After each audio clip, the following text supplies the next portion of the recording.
Good morning. It's the Big Mad Morning Show. 918-460-KMOD is the phone number. You can also text BMMS and then what you want to say to 82945. Listen online, the website that rocks, KMOD.com. Past shows are available on iTunes. Search under BMMS. Listen with your cell phone. Get the iHeartRadio app. Available from the App Store of your cell phone provider. More on that at iHeartRadio.com. And we're on Facebook. Facebook.com/BMMS69. That's where you can hang out with us each and every day. Good morning, Lindsay. Good morning, Corbin. Good morning, Gimpy. Well, good morning. We got tickets to see Hardy. Hardy's going to be over at the Walmart Amphitheater on May 30th. We're going to see what Lindsay wants to talk about. We got our top 5 songs today.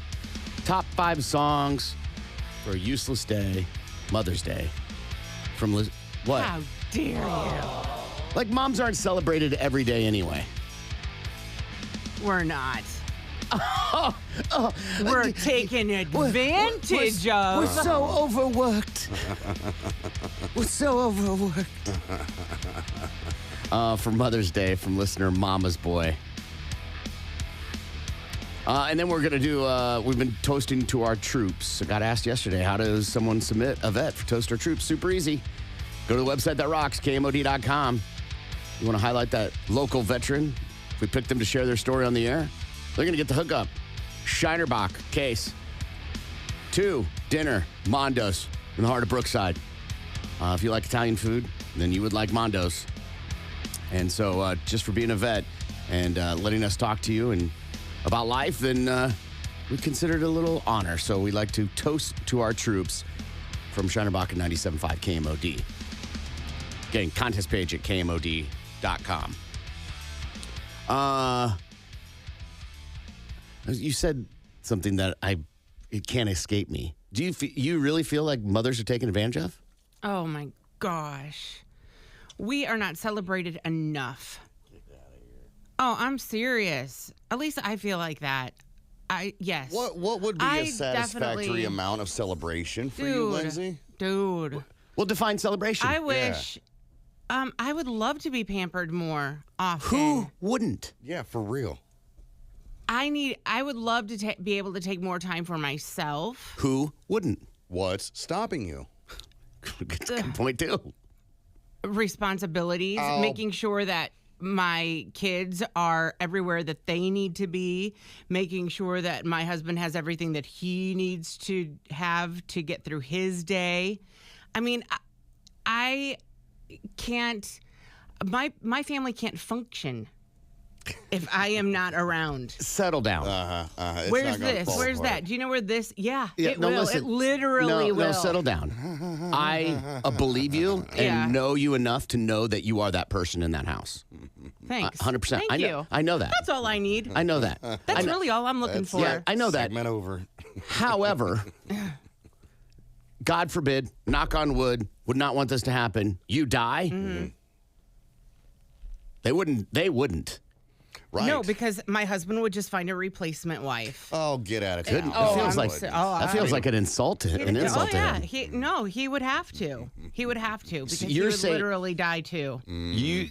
Because he would not know how to run his life. Literally, wow. He wouldn't know how to pay the bills. He would not know how to do the laundry. Like he would just. The man does. He would just be like, okay, well, we'll be able to eat because I can go fishing and hunting, and that's about it. So how did he, quote unquote, live his life before you came along?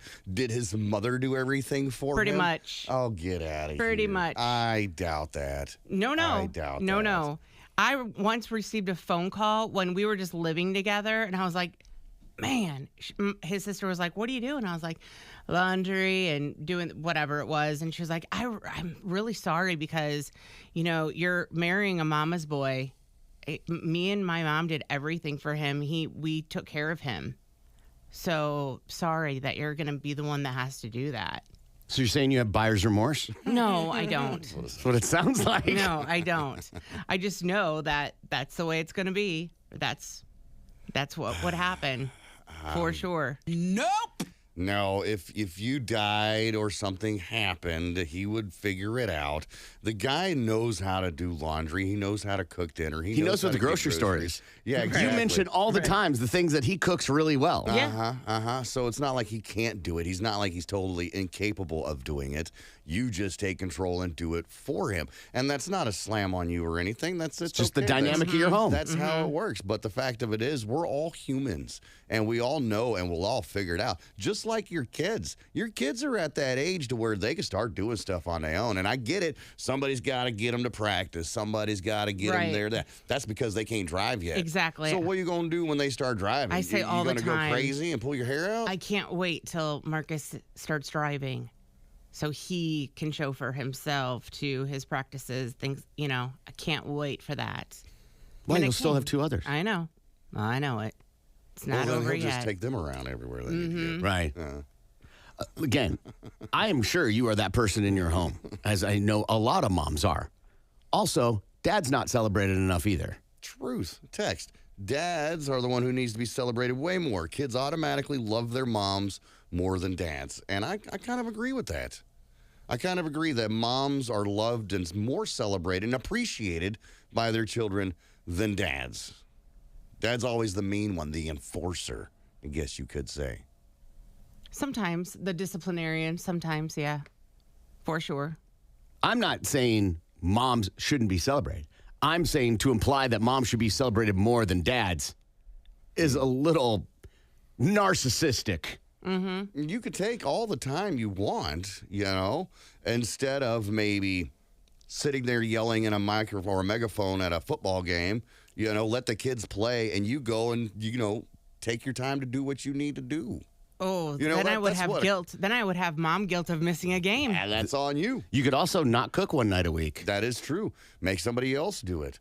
Order some DoorDash or something. A pizza. $5 That's too hot and ready. expensive. I'm just saying, you don't have to cook. You could just let them survive on their own and figure it Right. out. Otherwise, you're raising future mama boys. Absolutely. Absolutely. So sometimes maybe you should let them figure it out on their own. Hey, I ain't cooking dinner. It's a fend for yourself kind of night. I do have Marcus doing his own laundry now, which is a big, huge plus. And if my washing machine wasn't so tall, the others You'd force could them to be, do it? Yeah, they could be doing their own So, see, laundry they would survive. as well. Mm-hmm. We're getting there slowly but surely. But when you go, I would have guilt, well, then you're admitting it's all on you as a mom. It's true. I mean, mom guilt is a thing. 100%. Right? But So- it's self-inflicted. Absolutely. It is. Some sort of parameter, threshold has been set that you feel like you got to live up to. But you are being complicit in it. For sure. I'll own it. Yeah, and, there's nothing wrong with that. Yeah. But to imply that moms should be appreciated more than dads feels I'm very not saying- 1960. And I'm not saying that, and I didn't say that they should be appreciated more than dad. That was someone else. I'm just saying we should be appreciated more often. Not more than dads. I'm just saying. Shouldn't both parties be celebrated more often then? Absolutely. Because as parents, we're both out there busting ass trying to make sure that we're raising our kids the best we can and make sure that they don't grow up to be assholes, even though they probably will anyway. So shouldn't we both be celebrated more often? Yeah, absolutely. I was listening to some clip on TikTok the other day. It was a guy talking to some women about the difference between moms and dads, and they said that men will turn kids into better adults and women turn children into better nurturers. I mean, there's plenty of single women that raised kids, and some of them aren't nurturers. Mm-hmm. A lot of them aren't. Yeah. So that's hardly accurate. I agree 100%. Because there's some moms who have to do it both. There's some dads that have to do it both. Right. Statistically, more women do that. Right. But to imply that it's a guarantee Right. is a little far over the fence. Mm-hmm. Yeah. Being a parent's hard, whether you're a mom or a dad. Dads who work all the time, who some would think are never around, have constant pressure to feel like they have to provide and constantly feel like they're sacrificing the things that they want, like a mom does, for their family. Mm-hmm. Moms feel like they're sacrificing everything they want and the goals that they have to provide and be there, the nurturer for the family. Being a parent's hard. Yeah. Nobody's more superior than the other unless one of you isn't active.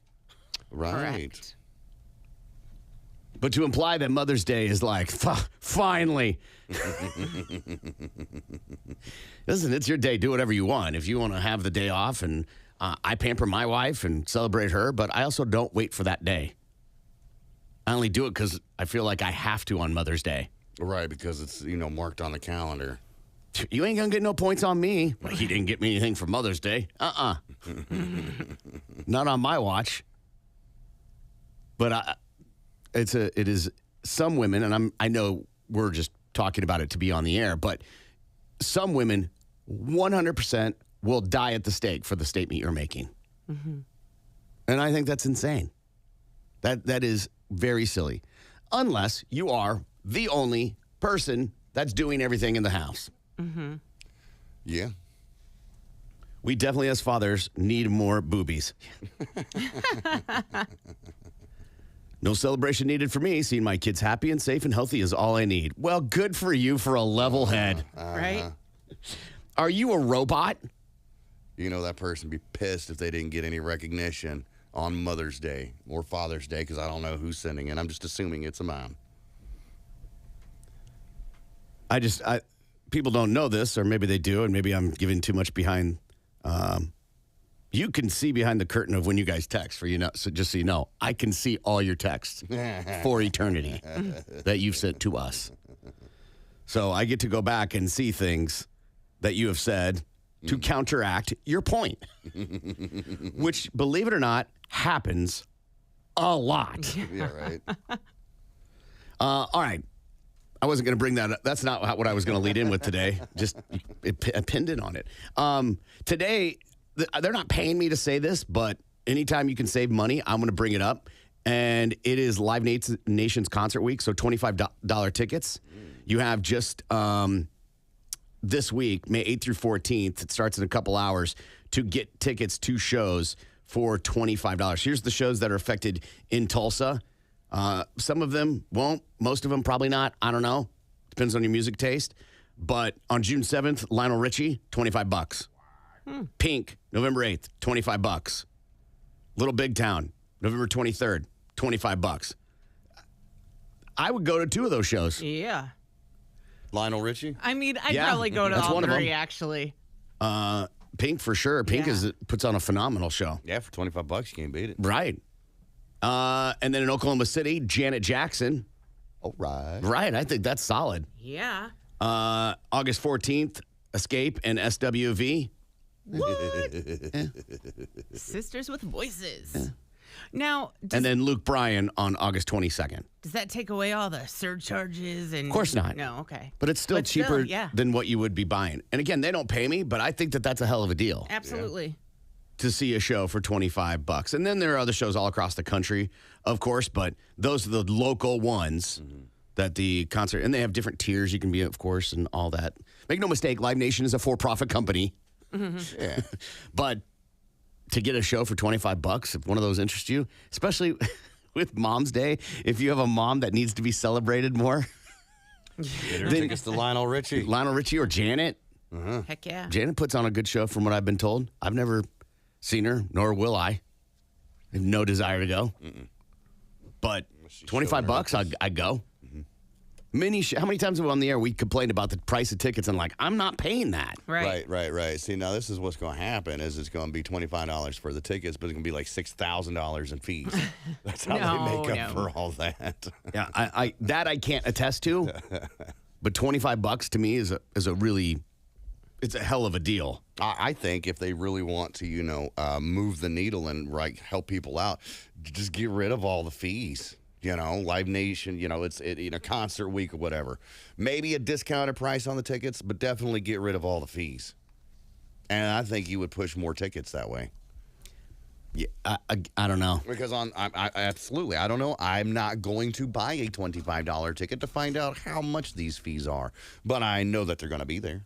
And I can imagine you're going to pay at least $100 in fees. Oh, no. You don't think? No. No. $100 in fees? Yeah.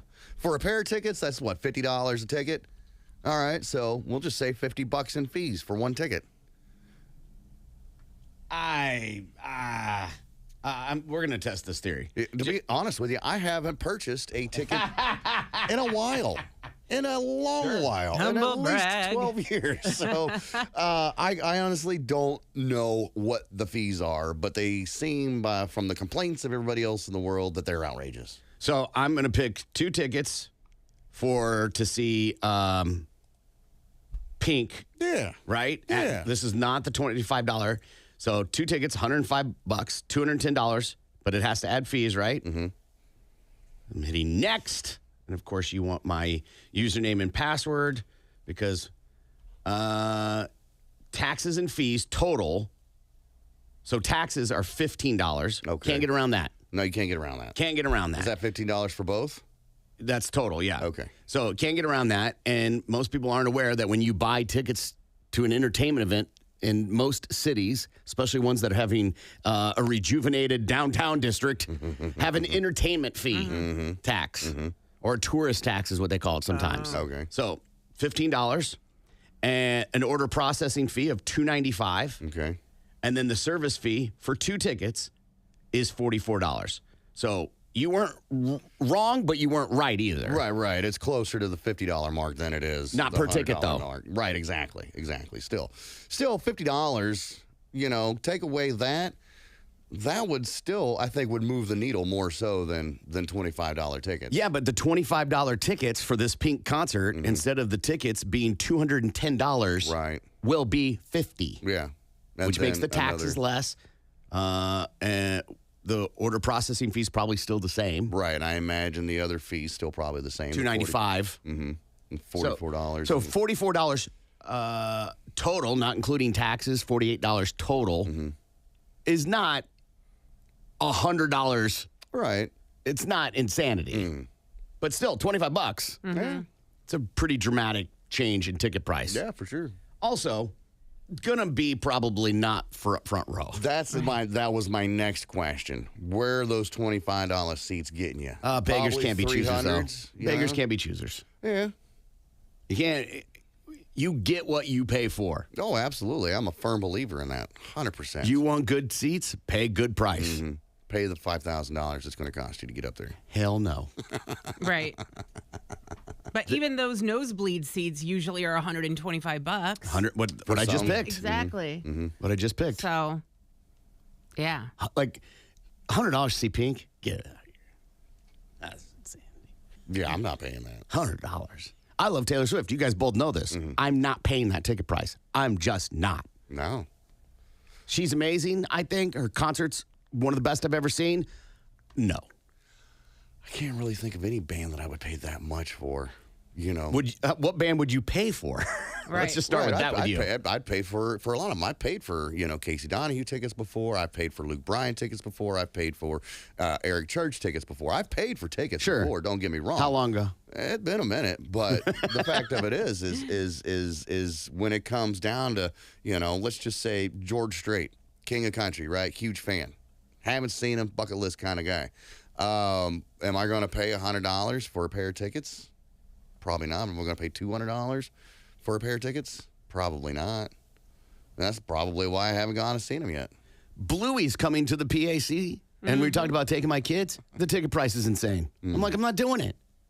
It is not worth it to drop $4. Good Lord. To see something like that. Right. It just, it's an adventure for your kids. It's memories. So is putting a pool in the backyard, inflating it and filling it with water, Yeah. and buying water balloons, or making shaved cream pies and that is a better core memory. While binge watching Bluey from your back I'll porch. pay a cat to look like Bluey. Right. Right. I'll buy a Bluey cake. We'll have a Bluey party not on your birthday. That'll be a bigger core memory than going to see some stupid, couldn't make it in acting people dress up in some costume that hasn't been washed with an overdub. Ew. And then I got to buy a shirt, too, by the way. Or whatever tchotchkes that they have. It's one thing Light that's up always spinner. upset me about my I want this, Dad. I want. When you got so many kids, right, and they all want something, and all those somethings are $30 a pop. Sorry, guys, can't do it. And like my grandma told me, would you rather have a hamburger or a toy? No. Of course, Tough call. That's a tough call, actually. It Of course, is. they want a toy, but the fact of it is that burger's going to satisfy you a little bit more than a cheap piece of plastic that's going to break, and you're not even going to play with it after a week. Or When two. you go to like any Disney on Ice or Ringling Brothers or whatever, they've got it down, man. They go around and sell those light up things, and then at one Yes. point they're like, "Okay, everybody, hold them up!" And you're like, kids crying because they don't know, got one. I You're like, know. salt. Let me pay all this money for you to kick me in the balls repeatedly. For real, make me feel like a horrible parent. Yeah. All right, we got to take a break. We got tickets to see Hardy for free at the Walmart Amphitheater in Rogers, Arkansas. Tickets available at amptickets.com. We'll take a break and we'll be back. Tulsa's Anything on the internet, man, you might as well just go with not true. Right. You're like, that might be true. Probably not. Might be. Right? I was in a little Twitter conversation with somebody about the Twitter files. And yeah, there's definitely some corruption being illustrated in those files. But one, Elon Musk picked which articles to release. Two, picked the reporters to have go through them and release them.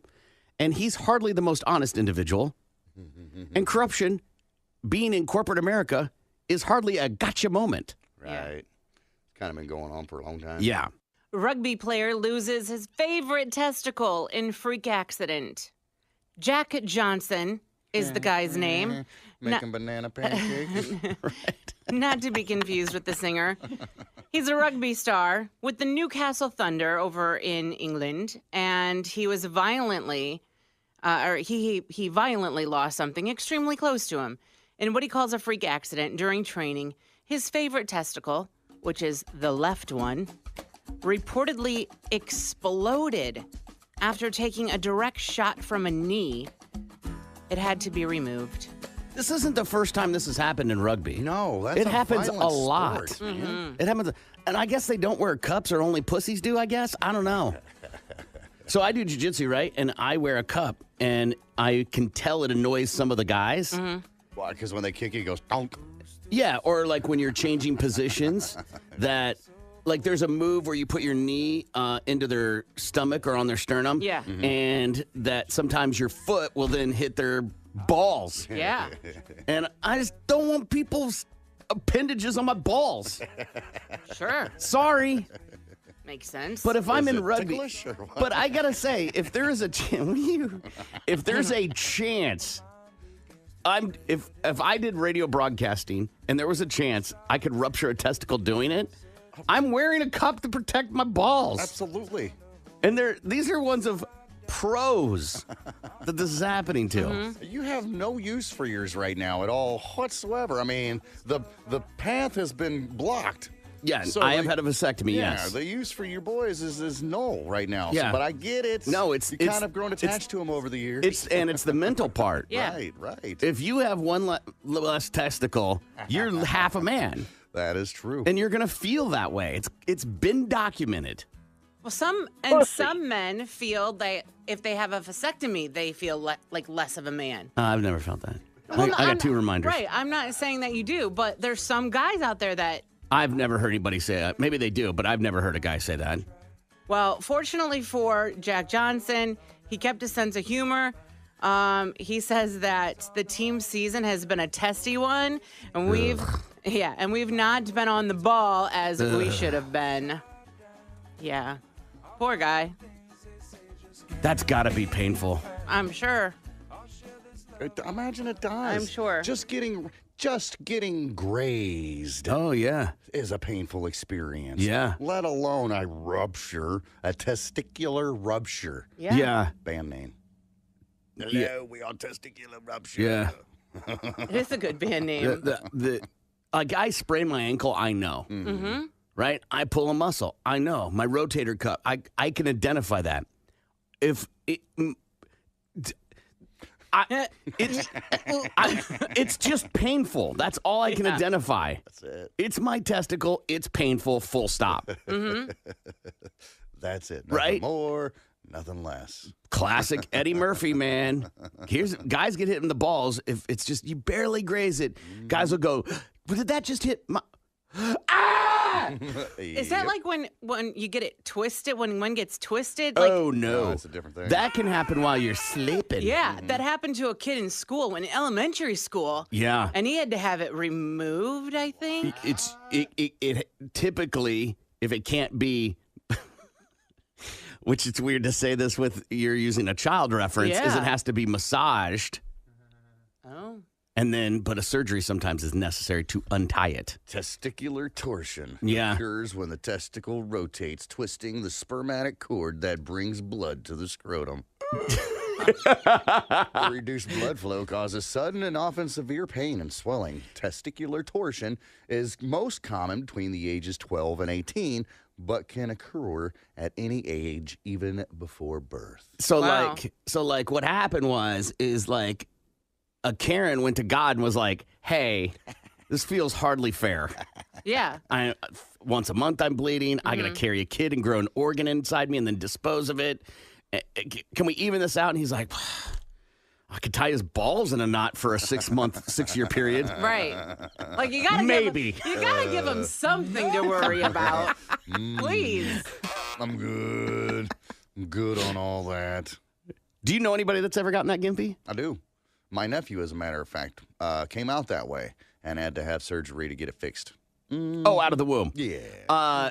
So they had to do surgery Yeah. on a baby. On a baby. They had to go On a cut baby's his little balls. baby balls open. Yeah. Listen, they were already doing the top part, so Right. Yeah. Might At least as well. He'll Just- never remember it. Maybe. Yeah. know? Maybe deep-seated down in there somewhere. Maybe some hypnotherapy can bring it back. I don't know. But yeah. I mean, bizarre. I hear you, but psychologically, they say those type of things live with you. Right. That you may not remember it, but your brain does. Yeah. It's stored in the memory bank somewhere deep Yeah. down inside. Yeah. Much like they were like, nah, C-sections are fine. It doesn't affect the baby at all. That explains what Nah, we're it doesn't. It How? absolutely does. How? They don't get the gut flora. You know, that white They don't. cheese Yeah. that's They covered don't over get the, baby. the bacteria from your vagina. Right. Vag back. They don't. I get that. They don't. And so those babies tend to have more digestive problems. Interesting. Go down the rabbit hole. Nobody does more C-sections on the planet than America. We're in a hurry. Turn and burn, man. Turn and burn. I can't be inconvenienced. I got golf. Right. Tea time at 4 o'clock. Let's get that baby out of here. Co-pilot was visibly upset before leaving plane in midair. So this comes out of North Carolina, where there's these two dudes, a pilot and his co-pilot, a 23-year-old dude by the name of Charles Crooks. So these guys were running a skydiving operation, and they're in the plane, and they'd already dropped off and picked up 2 sets of people, and they're on their way to pick up the third one. Well, the co-pilot is actually the one that's operating the plane he at this point in time. So the co-pilot comes in for a landing, and it was a hard landing. Kaboom! Ended up breaking the landing gear. Yeah, I remember the story. Okay, happened in late July. So the pilot takes the controls, tries to get it back up in the air, back up to 400 feet. Meanwhile, while the pilot is trying to get things under control, he tells old Chuck here, "Hey, why don't you get on the horn with air traffic control? Let them know, hey, we need to." 918-460-KMOD. You can also text BMMS and then what you want to say to 82945. News Quickies are stories you may have missed in the news. We cover them here and put a link on our Facebook page if you want more. Facebook.com/BMMS69. It's time for News Quickies, world news, local news, and news that just makes you say, what the Now here's Corbin, Gimpy, and Lindsay with what's going on. News Quickies from the Big Man Morning Show at 97.5 KMOD. Man arrested after high-speed chase, biting officer's finger. This happened in Illinois. On the morning of the incident, Saturday morning, state troopers observed a black Ram pickup truck on Interstate 81 driving recklessly and initiated a traffic stop. The driver of the truck, Marco Cruz Monroy, 37 years old, of the 800 block of North Karlov Avenue in Chicago, failed to stop and instead drove away, at which point state police engaged in a pursuit. During that pursuit, Cruz struck a trooper's patrol vehicle, rendering it inoperable. Then, he also reportedly exceeded speeds of 100 miles per hour and removed all of his clothing, which he threw out of the truck's window while fleeing the police. The pursuit came to an end near mile marker 315 when his vehicle struck a civilian's car, sending his truck airborne and into a grassy median. Still naked, he barricaded himself inside the truck. Now, there was a video, and it was posted on Facebook, but apparently the police department ended up taking it down. He was seen getting out of the truck and climbing into the truck's bed, and the police approached him with their guns drawn. He then got tased and is carried into an ambulance. And while restrained inside the ambulance, he then bit and latched down onto a trooper's finger. He was transported to a medical center, and he was charged with driving while intoxicated and assaulting a law enforcement officer. He's being held just outside of Winchester, Illinois. He is set to appear in court on July 2nd. Biting someone's finger, man, that's a whole different game. Mm-hmm. Yeah. Like, it feels like, I've never done it, so I can't speak with the knowledge. Mm-hmm. You would have to bite down pretty hard. Yeah. Absolutely. You can always ask Charlie. Yeah. Charlie bit me. Ouch, But Charlie. we don't know if he bit his finger, but he didn't bite his finger off. No, Right. but Can't it wait really hurt. Can't wait for that behind the intervention. Yeah, Yeah. right. The guy's got some major therapy going on, all because Charlie bit his finger.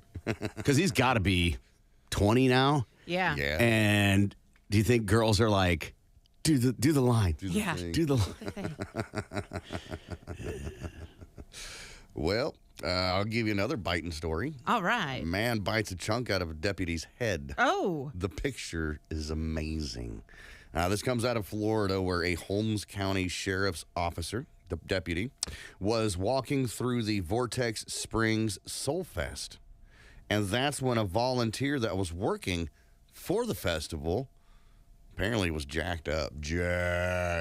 Anyhow, he tries to grab the officer's gun. So there's a bit of a struggle there. And the officer, was trying to beat the guy off and ended up tasing him. But before he tased him, this dude, James Anderson, bit a chunk out of his head. Out of his head. Wow. You see the picture? No. Oh my God. It's amazing. So He looks like he'd bite out of someone's head. for sure, for sure. They ended up wrestling around a little bit. He tased the guy. Oh, my God. Yeah, that's what I'm talking about. Oh, that's some zombie biting right there. Yeah, screw that other officer's finger. This guy's got a crater in his head. Shame on you. For what? You were not accurate with your description. What do you mean? He didn't take a bite out of him, though that may be what he did physically. This man's missing. It's got to be a 3-inch, 4-inch diameter hole in his head. Yeah. At least. And what, if you was to jam your finger down in this I can touch officer- his skull, yeah. Yeah, you get at least, half your finger in there. I mean, I've seen bullets do less damage. For real. So anyhow, other officers ended up restraining Mr. Anderson. I guess Mr. Anderson was jacked up on, listen to this, man, PCP, LSD, ketamine, mushrooms, and ecstasy at the time of the attack. Where's that buffet? Nom, nom, nom, nom, nom, nom, nom, nom. Okay, name them again. It was PCP. Yeah. So angel dust. Okay. Which is already not the amateurs. And I think that's where he got the strength to bite through his head like that. Agreed. Either way, LSD, so acid, right? Ketamine, shrooms, and ecstasy. All of them hallucinogens. Yeah, why would you do a kamikaze like that? Because he wanted to enjoy Vortex Springs Soul Fest. Keep in mind, this dude was a volunteer working. It wasn't just some innocent, concert goer, festival goer. This guy had a job there. Wow. So the officer was taken to the hospital for treatment, obviously, because he's got a giant hole in his head. And then old Mr. Anderson was taken to jail for aggravated battery on a law enforcement officer and was resisting with violence. I'm going to name the artists that play the Soul Fest Music and Arts Festival. Yeah. And you tell me if you know any of them. Okay. And some of you listening, maybe. There's like multiple lines here. I'm going to just do the top two, thinking the most important ones are at the top. Chimura, Chmura. Never heard of them. Chase West, Never heard of them. Break Science, Nope. Bob Moses. Oh, it's I two know people. Bob. Big Gigantic, What? No. Barclay Crenshaw, Axel the Sleef, What? and Ali Svit. Now, I'm sure these people are all talented. Sure. I don't know anything about them, but I'm sure that if they're on a festival, they've got to be, somewhat good. Wow. Yeah. Is this this feels like that's what it is. It probably is, considering the guy was high on PCP, LSD, ketamine, mushrooms, and ecstasy. Yeah. I want to know how much ticket, this is totally a hallucinogen party. Some kind of EDM, yep. Yes. Free love craziness. Yeah. I want to know how much tickets are. How much? Okay. Yeah. All right. Moving on, because I don't want to spend too much time on that. Sorry, mine's not as exciting. New nightclub requires $50,000 to get in the door. Damn. A new food-themed club is opening in New York City. If you want it on, it costs a lot of money. ZZ's is a private club that promises a food concierge who will procure any culinary experience you want, from a Thanksgiving feast to your mama's fried chicken to Iranian caviar. So far, ZZ's has reportedly received 7,000 applications for membership, with invitation-only founding members ponying up $50,000 as an initiation fee so that they and their families can have access to the club in perpetuity. These same people also have to pay a $10,000 annual fee to keep their membership active. This week, outside applicants were also allowed to pay a $10,000 initiation fee as well as the $10,000 annual fee. Well, I'm sorry. I think I heard Gibby say he's signing up. Yeah, right? Yeah, right? No, I am out on that one. $50,000, and there's all these other fees to maintain your membership. And you got to buy food and And you drinks. gotta buy- Right. Yeah, if it was $50,000 and it's top of the line food and drinks included, maybe if I No. had that Please, kind of you cash. won't pay $25 for a concert ticket. Well, no, I'm saying you didn't hear the last Because part of the that, fees. right? Yeah. If I had that kind of cash to spend. Oh, if why I had the that kind of cash to spend, I'd pay the fee. Right? To me, that's like country clubs. I've been to many country clubs. They're awesome. They're super nice. They do a great job taking care of you. Right. Also, never going to be a part of one Right. because I don't want to pay the fee. You get me. I don't like paying for an app because of the subscription part of Right. it. And you take my money no matter whether I use it or not. 50,000. Yeah. And even if you want like a Thanksgiving fee or my mama's fried chicken, it's going to take you a hot minute. Right. You don't have all that stuff ready. Hell, making a turkey takes A couple hours, yeah. at least 2. Yeah. And I don't like, if I pay that much, I don't want to wait for my food. And caviar's not that good. No. It's one of those things you think you're supposed to like. Super salty and tastes like fish. It's gross. All right, we're going to take a break. We've got sports when we come back. Plus, we're going to give away tickets to see Hardy. Tulsa's morning. Got any specials on an ounce, man? It's called Enchanted. Wildflower, Day Spa, Corbin. or Dispensary. Corbin. That is a dispensary. That is incorrect, Corbin. Wildflower is a day spa. All right, Clover Patch, Tulsa, day spa or Lindsay. dispensary. Lindsay. Dispensary. Lindsay would be correct. What's the score? 6-8, Corbin's Okay. lead. All right. The Merry Mind, day spa or Lindsay. dispensary? Lindsay. Spa? Lindsay. The Merry Mind is a dispensary. All right. The Relax Station, day spa Corbin. or dispensary? Corbin. That is a spa. That is correct. Corbin is up 9-6. Path to Wellness, day spa or dispensary? Lindsay. Lindsay. Dispensary? Lindsay, Path to Wellness is a day I'm spa. sorry. I thought you said packed. Oh, yeah. Was that the wellness. problem? No, I thought it said packed. Sure, yes. Let me enunciate a little bit more, shall we? All right, let's see here. Heirloom, day spa or dispensary? Heirloom, day spa or dispensary? Corbin. Corbin. That's a dispensary.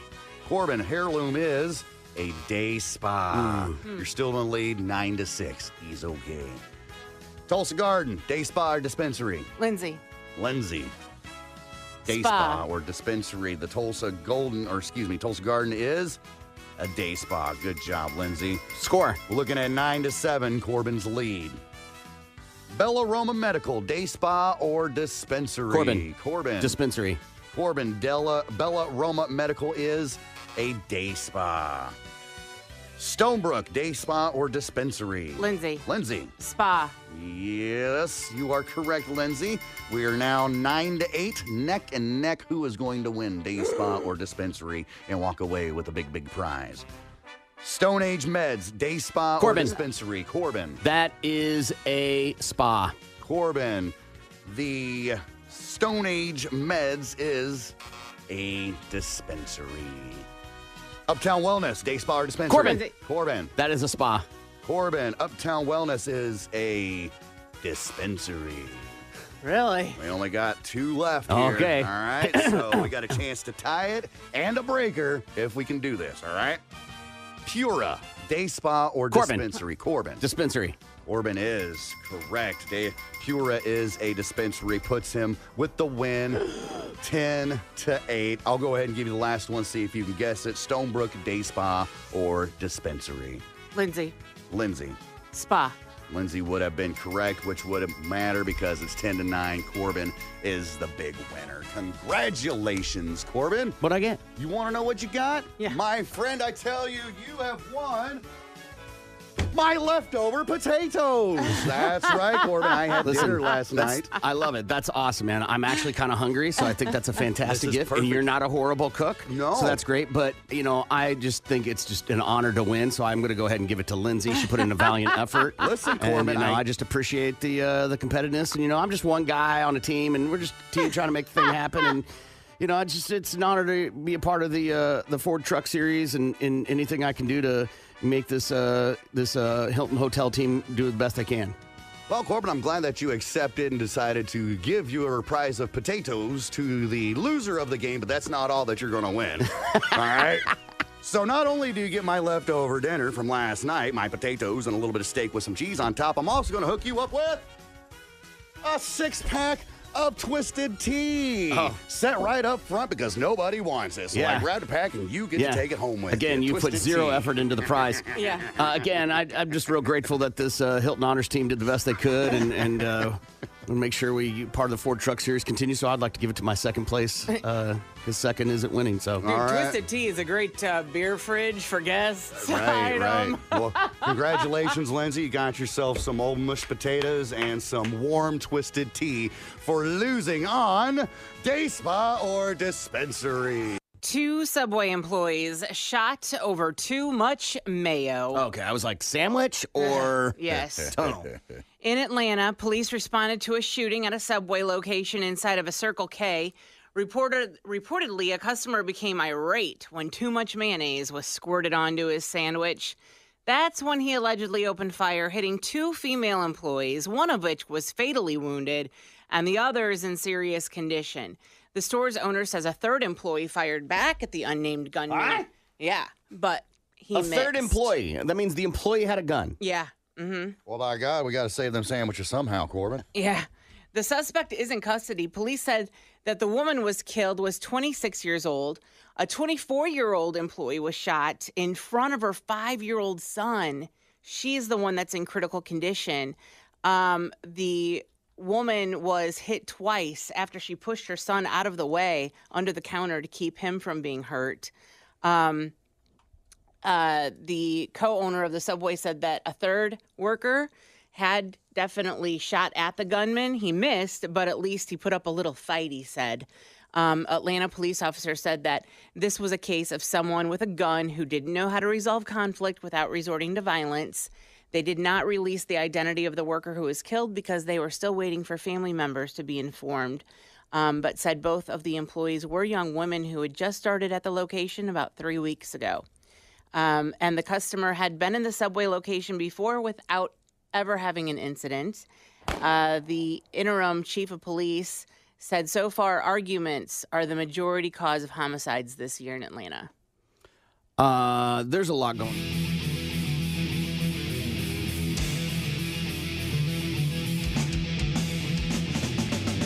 Good morning. It's the Big Man Morning Show.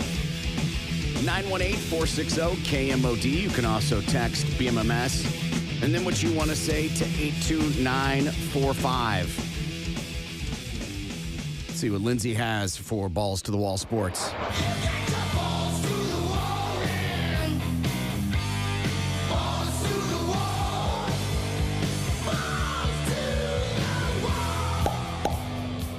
It was some pretty exciting basketball last night. The Boston Celtics crushed the Cleveland Cavaliers 120-95 in Game 1 of the Eastern Conference semifinals. Jaylen Brown totaled 32 points, 6 boards as the Celtics took a 1-0 series lead. In the West, the Oklahoma City Thunder downed the Dallas Mavericks 117-95 in Game 1 at the Paycom Center. Ready? Well, yeah. Shea Gilgeous-Alexander. I said it right. Yeah. Congratulations. Just took me all season, but I finally said it right. How do you know?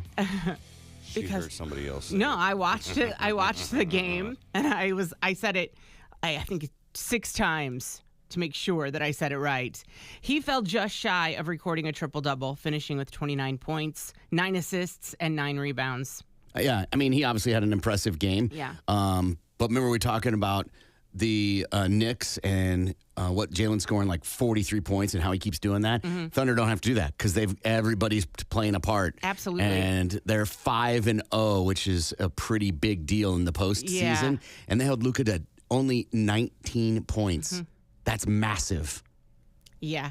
And the action continues today with one Eastern Conference showdown. The New York Knicks will host the Indiana Pacers in Game 2 at Madison Square Garden at 7 o'clock tonight on TNT. The Knicks hold a 1-0 series lead. Kansas City wide receiver Rashee Rice is facing more legal troubles this offseason.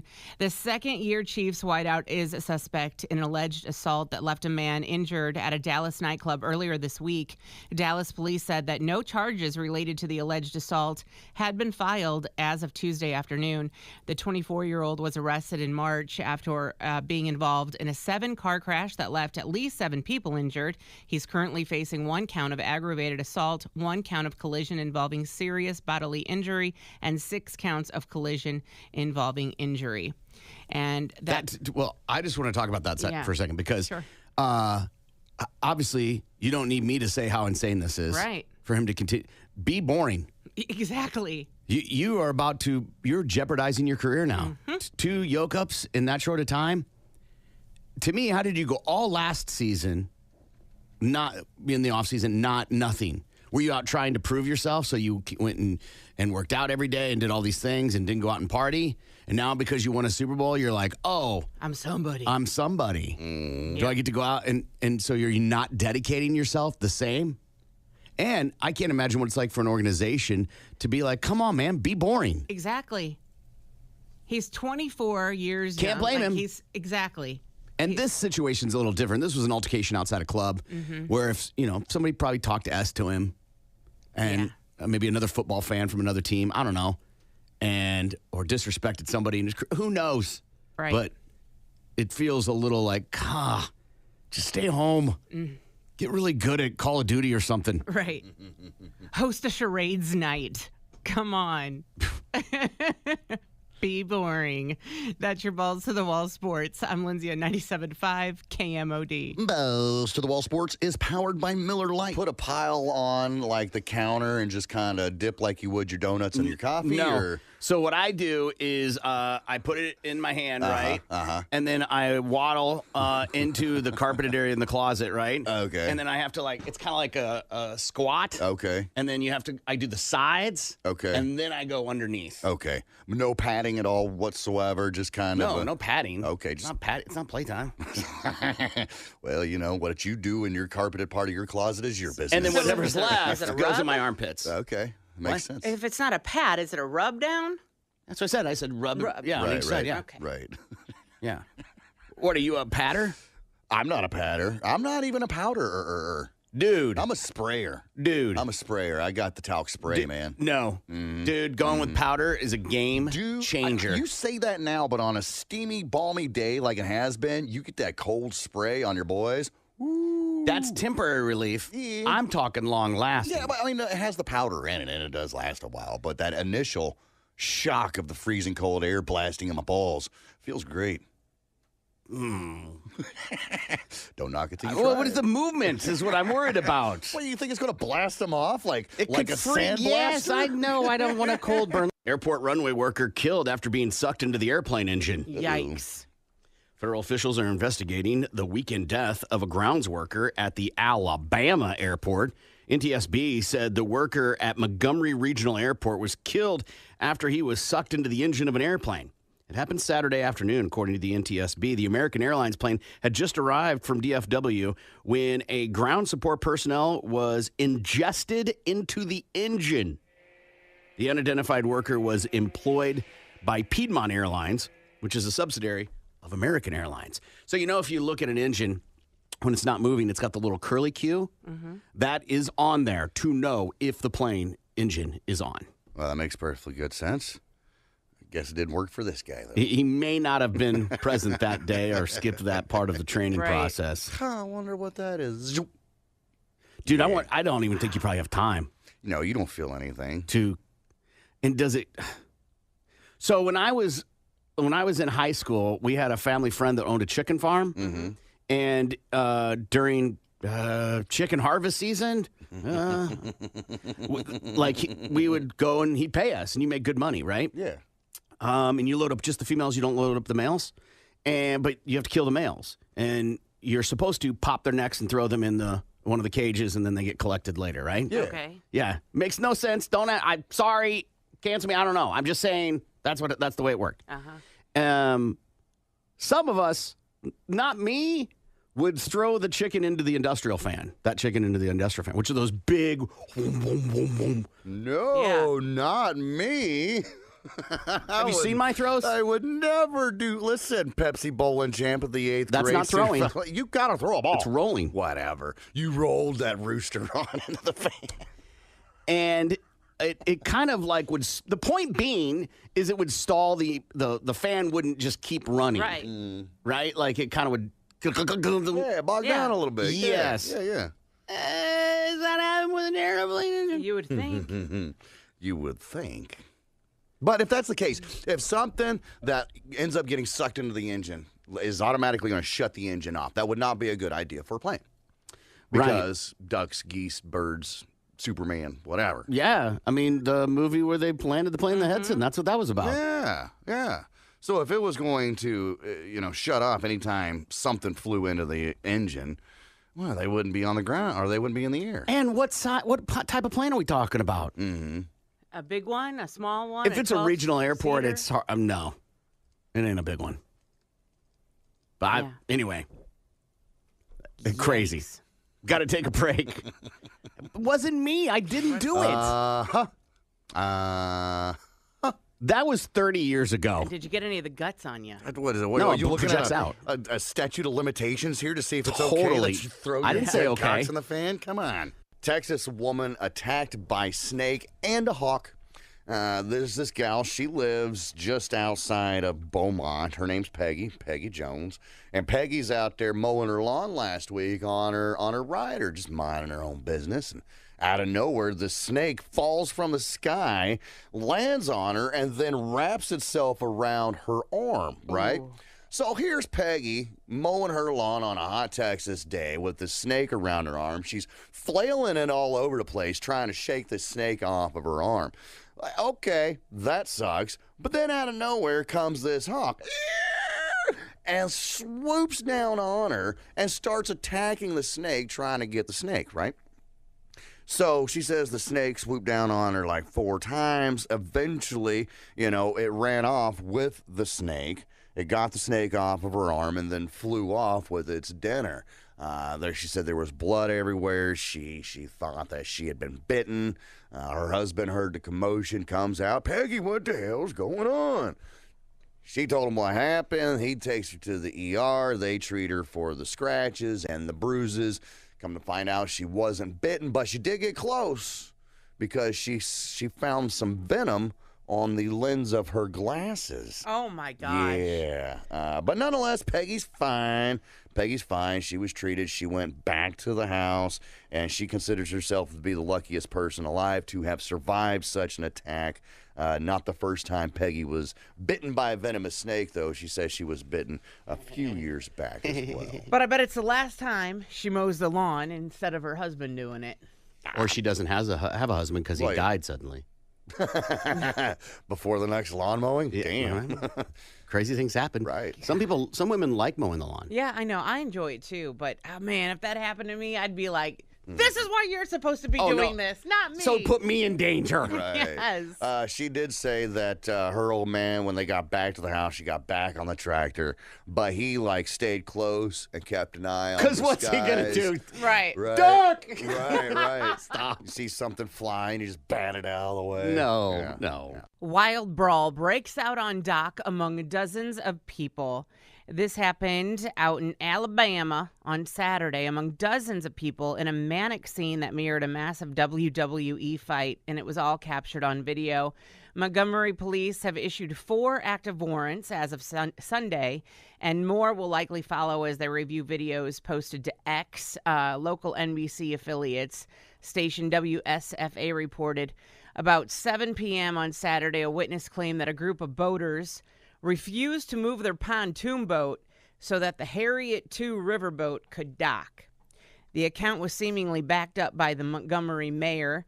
He said last night the Montgomery Police Department acted swiftly to detain several reckless individuals for attacking a man who was doing his job. Warrants are being signed and justice will be served. A shirtless man appeared to throw the first punch, running up and punching the dock worker in the face. The worker tosses off his hat as onlookers shout, and the two struck. Good morning. It's the Big Man Morning Show, 918-460-KMOD. You can also text BMMS and then what you want to say to 82945. Good morning, Lindsay. Good morning, Corbin. So we have a lot of things going on our website at KMOD.com. If you want to sign up to win WWE SmackDown tickets, Green Day, Bill Maher, Jelly Roll, or Aerosmith, for example, just go there and sign up to win at the website that rocks, KMOD.com. Good luck. Good morning, Gippy. Well, good morning. And while you're there trying to get free tickets, why don't you go ahead and sign up, volunteer a troop, as we want to toast our troops. If you're a veteran or know a veteran, you can sign up at the website that rocks, KMOD.com. We'll get you hooked up with a case of Shiner Box and dinner for 2 at Mondo's Italian Restaurant in the heart of Brookside. And all you got to do is share the story of your service on Mondays for our listeners. Awesome. Lindsay, Lindsay, Lindsay, Lindsay, L-I-N-D-S-E-Y, Lindsay. Lindsay. Lindsay. L-I-N-D-S-E-Y, Lindsay. You got a cat? Because I feel something licking me. It is Teacher Appreciation Week. And we are celebrating that in our school district at Union this week. Today, our school is putting on a luncheon at our elementary school where my kids go. I'll be there after school helping with that. After school? Or after work, Oh, excuse okay. me. Because it would feel pointless after Right, school. absolutely. I've been a PTA member now in our district for 4 years. The first 2 years I was the vice president, and I'm just a committee member. And the Parent Teachers Association, PTA, we strive to better our schools, to make the schools a better place for our kids to learn and grow. And we are responsible for raising money to do so.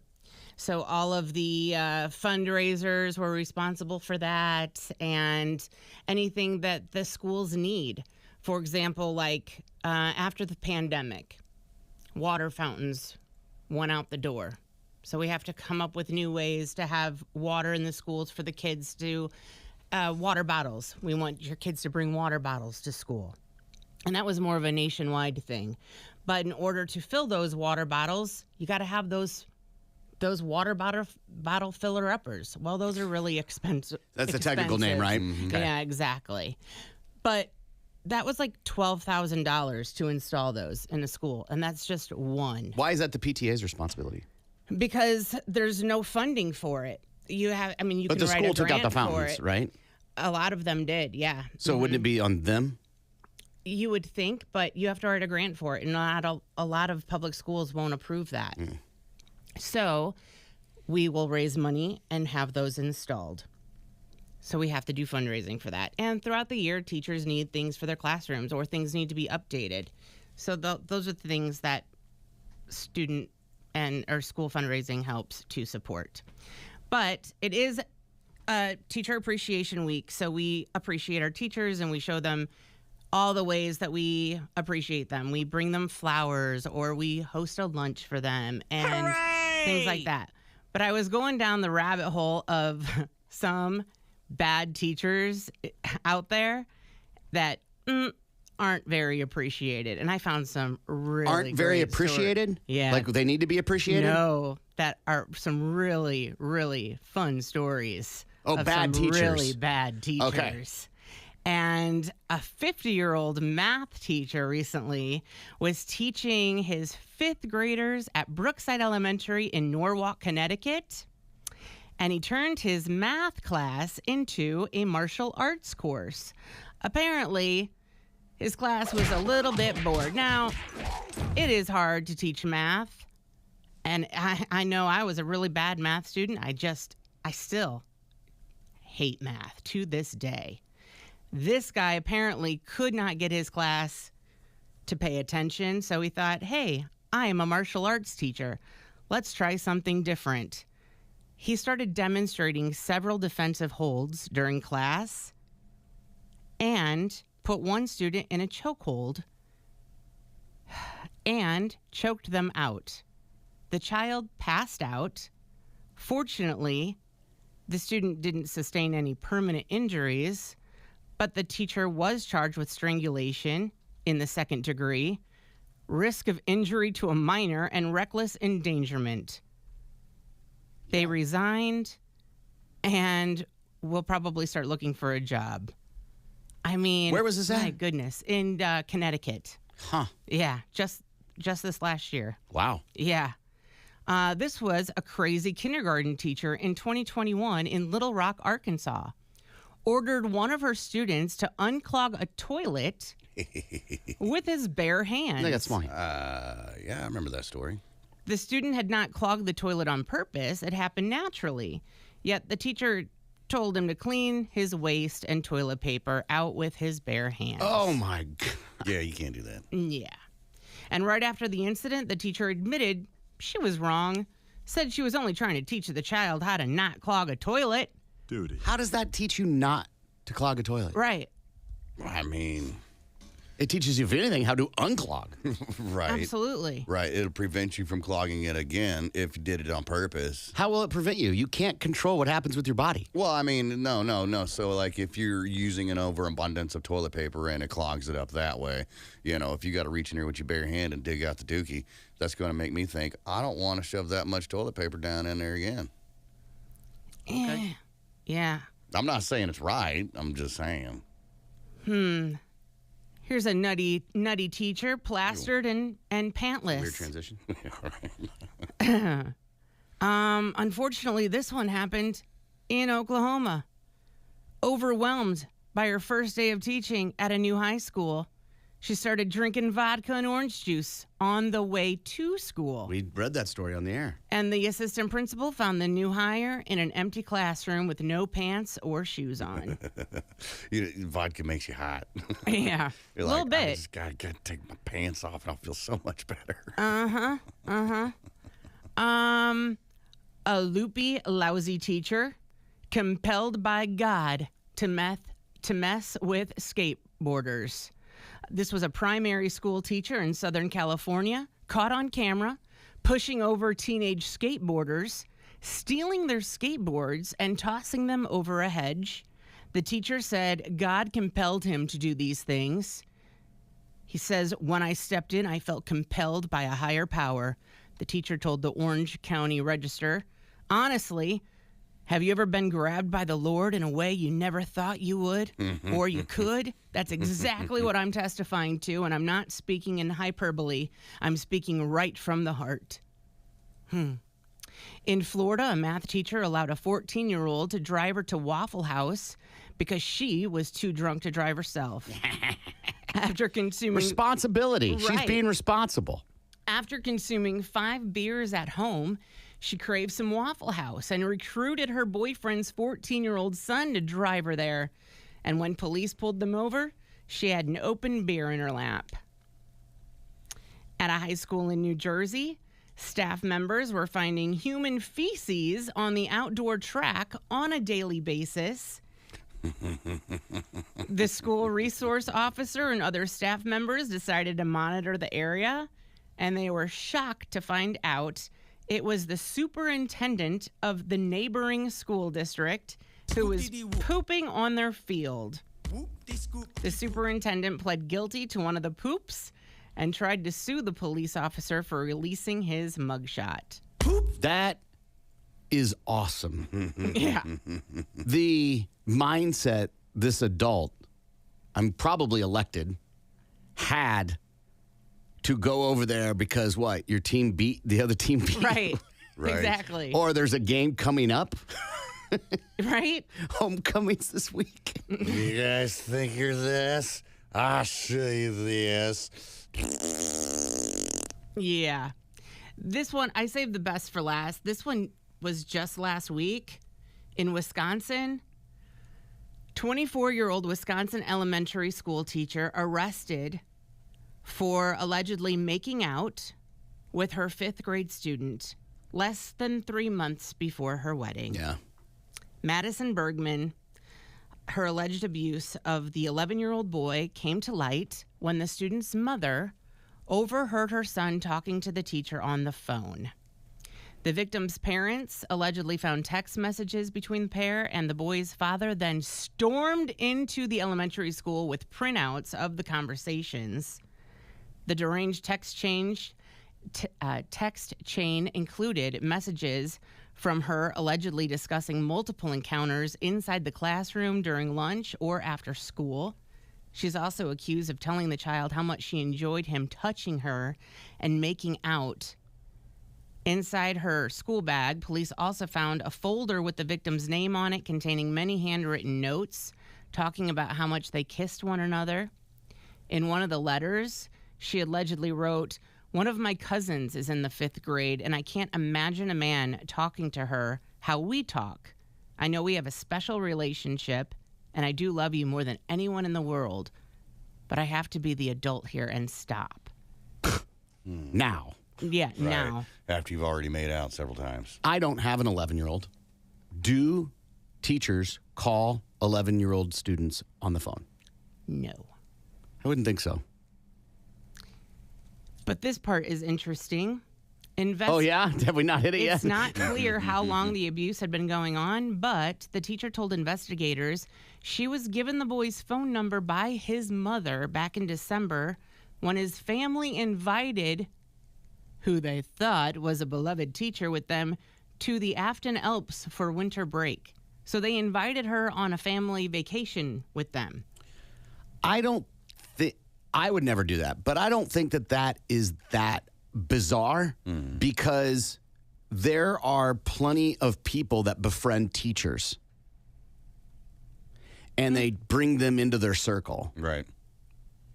And they think, and I'm not trying to knock teachers, but Yeah. just because they're a teacher that they're saints. Teachers are people too.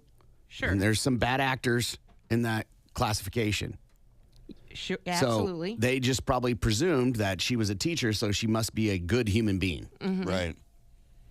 That was also the same month, this was in December, that she became engaged to her longtime boyfriend. And according to the document, when officers asked about her text exchanges between the two, she invoked her right to an attorney. The part that is interesting is, why does an 11-year-old have a phone? Right. Well, because they got in case of emergency, Corbin. Well, clearly that didn't work out. All right. All the more reason your young kids should not have smartphones or Well- phones in general. That aside, I mean, why did she need his phone number? I know, but it all could have been stopped if the kid didn't have a phone. Right. The parents have a little responsibility in this. I agree. Probably 25%. I agree. Never would have been an issue if that child would have not had a phone. The accused pervert has since been placed on administrative leave, barred from contacting any district students, parents, or staff. And the school district told parents the same day as her arrest. And apparently, according to her social media, she was set to be married in July, less than 3 months from when she was arrested. She said back in 2022, "I can't wait for school to start." Yeah. She's now facing 1 count of first-degree child sexual assault. She was released on a $25,000 signature bond. When it happened, the timeline, on May 1st, when the school district responded about the allegations. That's when they got wind. They got wind of it on May 1st. Around 12 p.m., the district learned from the parent there were concerns about the behavior of the teacher. At 12:37, the school district removed the teacher from the classroom. 12:45, the school district contacted law enforcement. 2:30, law enforcement took the teacher into custody. And on May 3rd, she was placed on unpaid administrative leave. Yeah, they moved pretty swiftly once Yeah, they found they out. did. That means it was clear. Yeah. And the school board held a meeting and they talked to all the parents and everything. And then now they've won over safety with your kids and staff. Reminding and parents how to be parents, yeah. Yes, absolutely. But Yeah, this woman, I mean, there's not much the school can do. When they found out, they handled it appropriately, it sounds like. Yeah. definitely. There's not much they can do. They can't go through kids' bags for notes from teachers. There's an expectation that after the initial filtering process that these people aren't going to do those things. Can you imagine being that teacher's fiance? No. Would you go into hiding if you were? No, why? I didn't do anything wrong. No, but Why do would I have to hate carry to- their shame? answering all the questions and The wedding is definitely on. right. Absolutely. I don't know. I don't think that's. You think that's something you can work through, huh? I didn't say that. I said some people are different, man. Right, yeah. Some, like, if she tells him it didn't happen or whatever, or hey, we have an open marriage, or I don't know. Oh, God. I'm just saying there are people that have done more, but weirder things when it comes to you hear about how bad something happens. People Yeah. still want to date Chris Brown. Right. True. Someone said without the phone, they might never have found out. Still could have happened even without the phone. You can make that argument, but it has been clear that they were calling and texting each other. Right, right. But also passing notes. Yeah, and those, I'm sure a kid holds on to those notes, because it means it's got some kind of sentimental meaning to them. Right. And then, of course, you got to think about the kids that brag, "Oh, I made out with Mrs. Smith." What? I think it's important to point the phone part for me is the yang. That is where the point of the line got blurred between teacher and student. Right. And inviting her on a trip was also not okay. Right. Yeah. Well, I don't want another mouth to feed. I don't want to have to hey, we're going to go dump the mountain at this time. yeah. And the fiance was cool with you going on the trip too? Again, people have weird relationships. Yeah. Mm-hmm. And it didn't necessarily say that the fiance wasn't there. I would imagine that she would have taken him with on this trip or whatever. Yeah. So while, fiance is asleep or skiing the slopes or whatever the hell that they were doing, she could have been making out with Tommy. Yeah. Yeah, okay. I have taken one of my kids' teachers on a family vacation. Of course, the teacher is one of my kids, too. Okay, No. yeah, that's a good joke. No. Would you have a teacher over for dinner? Yeah. Why? Well, maybe it's different for me because I am in close proximity with them. I work with them. Well, you're in the PTA. You don't yeah. work with them. You're in the PTA. You're in an organization that's there to help the school. But I've also subbed in this school Okay? for the past 3 years. I haven't subbed this year, but the past 3 years I did. Sure. Okay. So I feel like I know them very well. You know them very well. Wow, that's a giant leap. Yeah. You went from we see you in the hall and maybe commiserate in the teacher's lounge and have all the fun ice cream and stuff that's there to we know each other very well, huh? Yeah. Wow. And we've been at same birthday party functions and things like that. Yeah. I would have them over for dinner. Gimpy, would you? How cute is she? Or he? No, man, it's inappropriate, I think. I think it's inappropriate too. There has to be that definitive line between, families and teacher relationships. So stuff like this doesn't happen. I don't let just anybody, I don't like people in my house into sentence because I don't know you. Just because we hang out once in a while. Think about, this is how I think about it. And not everybody's a predator, but how many stories do we know or read about family members being predators? People you know, Right. trust, would do anything for. Right. And So, go ahead. I was going to say, there's a prime example right there. You trust the teacher because it's the teacher. But to my point, why would you then trust a teacher? Because their runway or bandwidth to be nefarious is way bigger. Right. Just because I work with somebody doesn't mean I know you. That's just me. Just because we laugh at an event together in the hallway does not mean we know each other. Not in my book. Well, no, you're absolutely right. Everybody's got their dark self, Every time you step out of your home, your representative steps in for you. There's very few people that are 100% true. You know what I mean? And it's sad to think of it like that, but it's the truth because nobody wants to be judged or whatever. So that's where the representative steps out. And in this case, the teacher, her rep was, I'm a good, upstanding human being. And then, come to find out, well, she likes to make out with young children. Yeah. You think you know a person. Yeah. Well, most of the time, they truly do have the students' best interests at heart. And if She you did know, too. Yeah. And if you know a great teacher or had one, thank them, especially this week. Maybe your sibling, your neighbor, or one of your friends is a teacher. You may not see them in action, but they too can get overwhelmed by their workload. Too many people think that teaching is an easy profession because teachers make it look easy. And I personally admire what they do, and I believe that behind every good person was a good teacher. So this week, especially, Ted thank Bundy them. had good teachers. Probably not. Lindsay, Lindsay, Lindsay, Lindsay, Lindsey, Lindsay. Lindsay.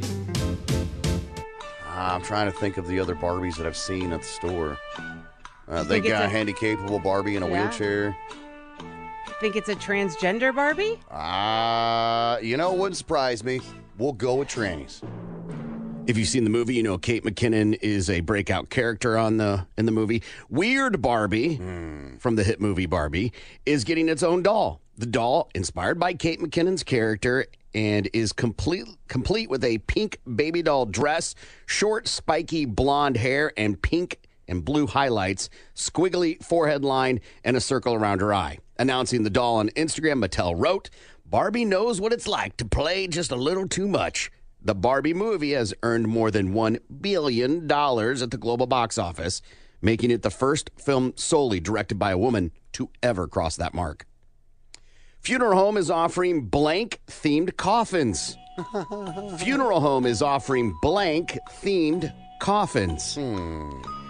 I saw this and I thought, okay, come on now. Well, I have no idea what you're talking about, so it's In a good number of things. Marvel, Barbie themed. You nailed it. Nail in Well, the that coffin. ruins the What would entire you- time limit that we have. What left would here, you want your coffin to look like? but Not Barbie. Well, neither would I, but that's what people are supposedly paying for. Barbie But you're not pink. Barbie fans. I am. Right. I love Barbie. But Sure. Do you have anything Barbie themed in your home? No. Okay, then Absolutely not. But that's the point, right? Yeah. Is that it would have to be something you're a diehard for. Right. Yeah. Mine be like cannabis themed or something like Yeah. that. And PlayStation. Barbie Mania continues to sweep the world. One funeral home in El Salvador has boarded the Barbie bandwagon in a big way. The Alpha and Omega Funeral Home in Achapan is offering a pink Barbie-themed coffin for people who want to take their obsession with pop culture sensation to the afterlife. Each of the metal caskets is decorated with stars and features lining imprinted with pictures of Barbie. One of the spokespeople says, we have to jump on this trend, adding he's already sold 10 of the coffins. It's been a success. The coffin is the latest bizarre Barbie merchandise to be released in Latin America, which has also seen products such as Barbie lunchboxes, pink tacos and pastries, and even Barbie-themed airplanes. New Jersey, only state where drivers can't blank. New Jersey, only state where drivers can't blank. Drivers. Right. That's every state. Can't honk their horn. Okay. Yeah, noise ordinance. Can't. Can't get out of your car with a can of spray paint and spray paint the person behind you. Can't pass other drivers.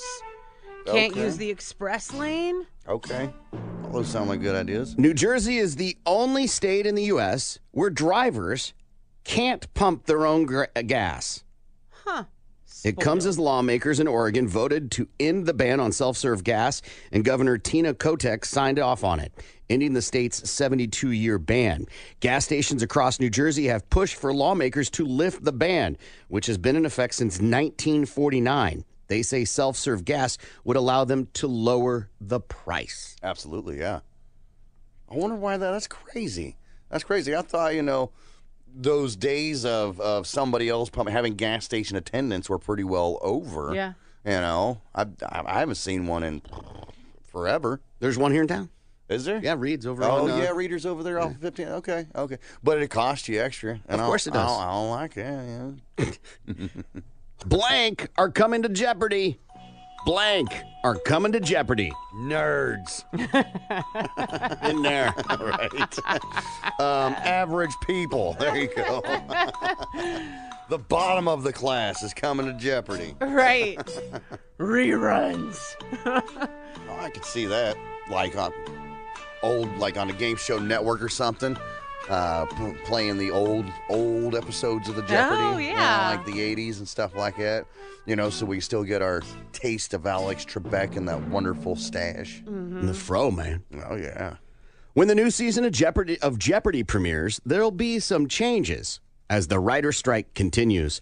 During an interview on the Inside Jeopardy podcast, that's a thing.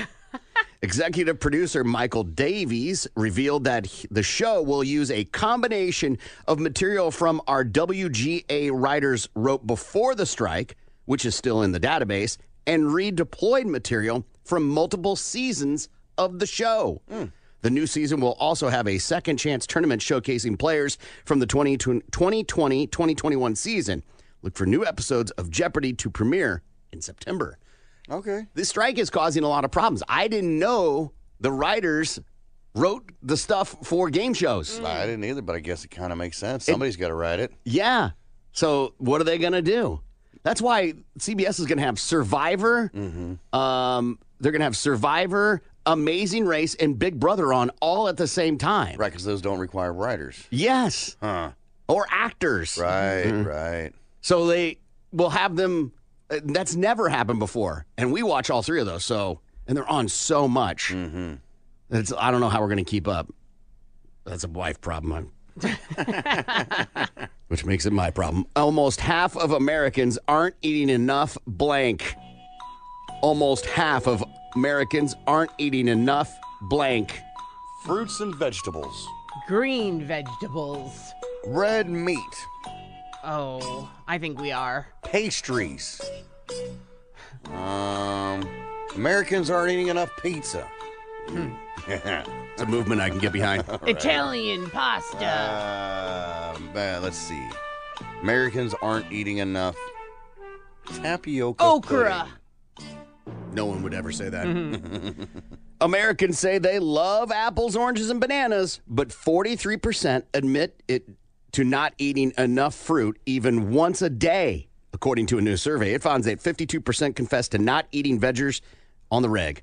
To get the nutrients they need, they may be missing. 51% drink at least one smoothie a week. Wow. How often do you eat vegetables, Lindsay? Vegetables daily. Okay, say more. With dinner every day. It's Every day you have vegetables with dinner. Yeah. Like a portion of vegetables, not like, hey, the pasta has tomatoes in it. No, we have a portion of either something. It's either a green bean, it's either Brussels sprouts, asparagus. Those are the three staples in our house. Gimpy? Yeah, same thing. Every day. Every day. Every day. Every day it's a protein, a meat of sorts. Okay, and then usually taters of some kinds, be it mashed potatoes or, scalloped potatoes, something to that effect. So meat, protein, carb, and then a vegetable every day. That's the three things on my plate. I have recently, went to the store the other day. I was like, you know what? I haven't had fruit in a damn coon's age. So I went to town, got a bag of grapes and some watermelons and, other stuff like that. I eat fruit every day. But as far as vegetables, if it's in the HelloFresh Big Mad Morning Show, 918-460-KMOD. You can also text BMMS and then what you want to say to 82945. Let's go ahead and play a game. Giveaway tickets to see Hardy on May 30th at the Walmart Amphitheater. Tickets available at amptickets.com. We're going to play Pick the Flick. Current record is? Well, looks like I am leading with 6. You have 5, and Lindsay has 4. And who was last week's winner? That would be you. So Lindsay and Gimpy at 918-460-KMOD.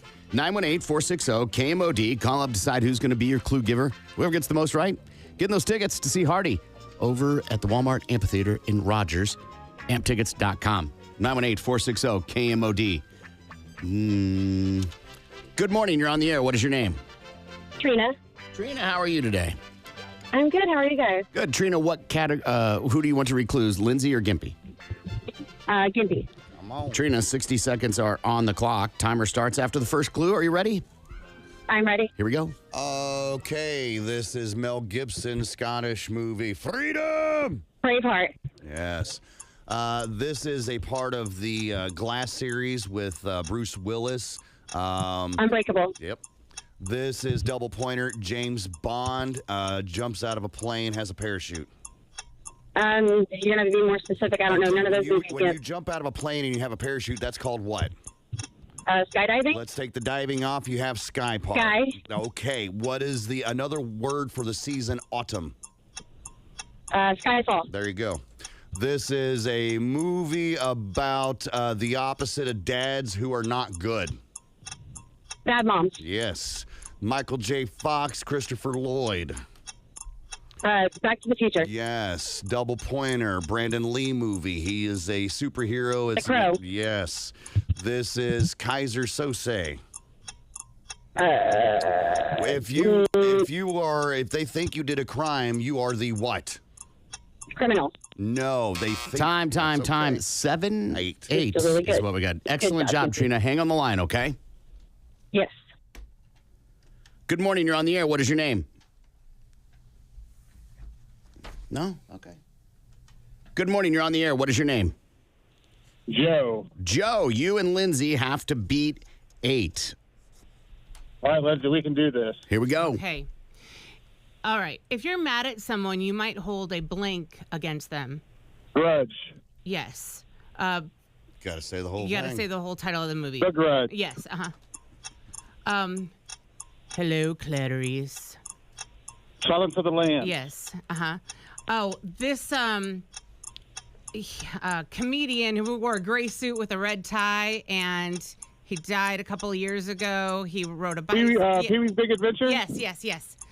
Double pointer. I believe The Rock is in this movie, and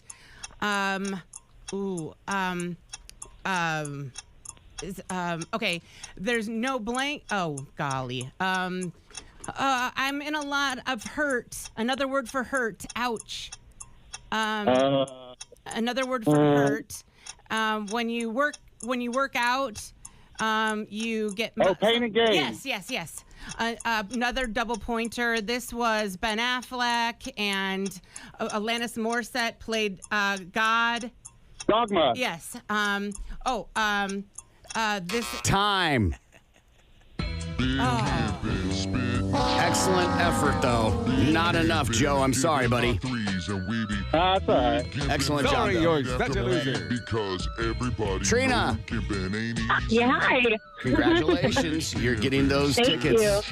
You're going to be seeing Hardy on May 30th. Hang on the line, okay? Okay. This is the one that she couldn't get at the very end, Gimpy. Want to make you an offer you can't refuse. Marlon Brando movie about the mafia. It's got, what is it, Al Pacino in it or whatever? Yeah, old 70s movie. Yeah, Mario Puzo books. Yeah. The first one, considered one of the best movies of all time. Yeah, second one, and not so much. The Godfather is what that is, and the one that he ended on, Lindsay? Yeah, I believe is this a Quentin Tarantino film as well? It's not. Oh no, good thing I didn't have it then. You're in a lineup. Do you recognize any of these people in a police lineup? He was great on when Kevin you're Spacey, wanted for right? a crime. I believe so. Kevin Spacey and Stephen Baldwin. Yes. And it is a movie where you think that the criminal that they're looking for, you're unknown that it's one of them inside. Kevin Spacey plays the Gimp. Yeah, that's right. He plays Kaiser Sose. So, the usual suspects. All right, the record now. Well, that puts me further in the lead with 7. Keeps you at 5. Keeps Lindsay with 4. Take a break and we'll be back. Tulsa's Morning Show continues next. The Big Mad Morning Show on Tulsa's Rock Station. 97.5 KMOD. KMOD Total Traffic Network. the reason why I know this is because I worked with a guy that part-time Uber drove. Okay. And he used to say that he hoped that people would puke in his car because he would get extra money for it. Well, yeah, but that doesn't mean it happened to was him. his. Right? That doesn't mean he got all the money. Right. And He made it sound like he did. yeah, but why would you hope that? You can't get that smell out. Like I know, it's so gross. the amount of money you get is not even close to the cleaning up other people's vomit. Unless you go to school to be a nurse or somebody that, no way. That's not awesome. Let's see here. Since the customer pays for the cleaning fee, the charges can appear as an adjustment to their final fare days. Uber will proactively transfer the money to the driver's account, but if the passenger makes a mess, they're paying to clean it up and will receive a new or updated charge after the ride. So it doesn't say, no, Uber drivers don't get all the cleaning fee. That's so BS. Yeah. That is. Yeah. So Uber takes a percentage off that too. Uh-huh. They got to get all their money. That's terrible. The fee's based on nationwide averages of professional cleaning services. The fee is only paid when the mess is significant enough to prevent the rider from accepting further trips. I think semen counts. Don't sit in that seat. It's a little sticky. Man accused of shooting 127 rounds at ninja-like people. This comes out of Georgia, Marietta, Georgia, where there's a dude, he's 37, his name's Richard West, and he was roaming around town somewhere between midnight and 9:30 in the morning.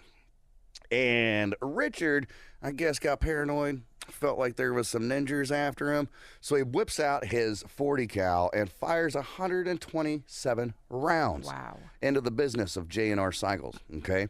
And all the damage, he destroyed a mini fridge, a microwave, a metal desk, a television, a space heater, 2 computer towers. He also shot out the front glass door and the storefront that was also glass. He tore down a portion of the ceiling panel and the insulation. He shot through multiple parts of the wall, a metal garage door, and broke a wooden bathroom door off its hinges and ripped it into pieces. Well, all that before stealing a motorcycle and getting the hell out of there. They ended up catching up to him. They popped him with 2 counts of criminal damage in the 2nd degree, theft by taking. They also got him for possession of a firearm during the commission of a theft and reckless conduct. He's still in jail. I mean, even if he had an extended magazine, that's still like 6 or 7 clip changes, right? Release, reload. Release, reload. 127 rounds. I mean, I can't speak for anybody, but I have clips preloaded in my gun safe, right? And so, but not 6 or 7. No. And so that means he sat there and was like,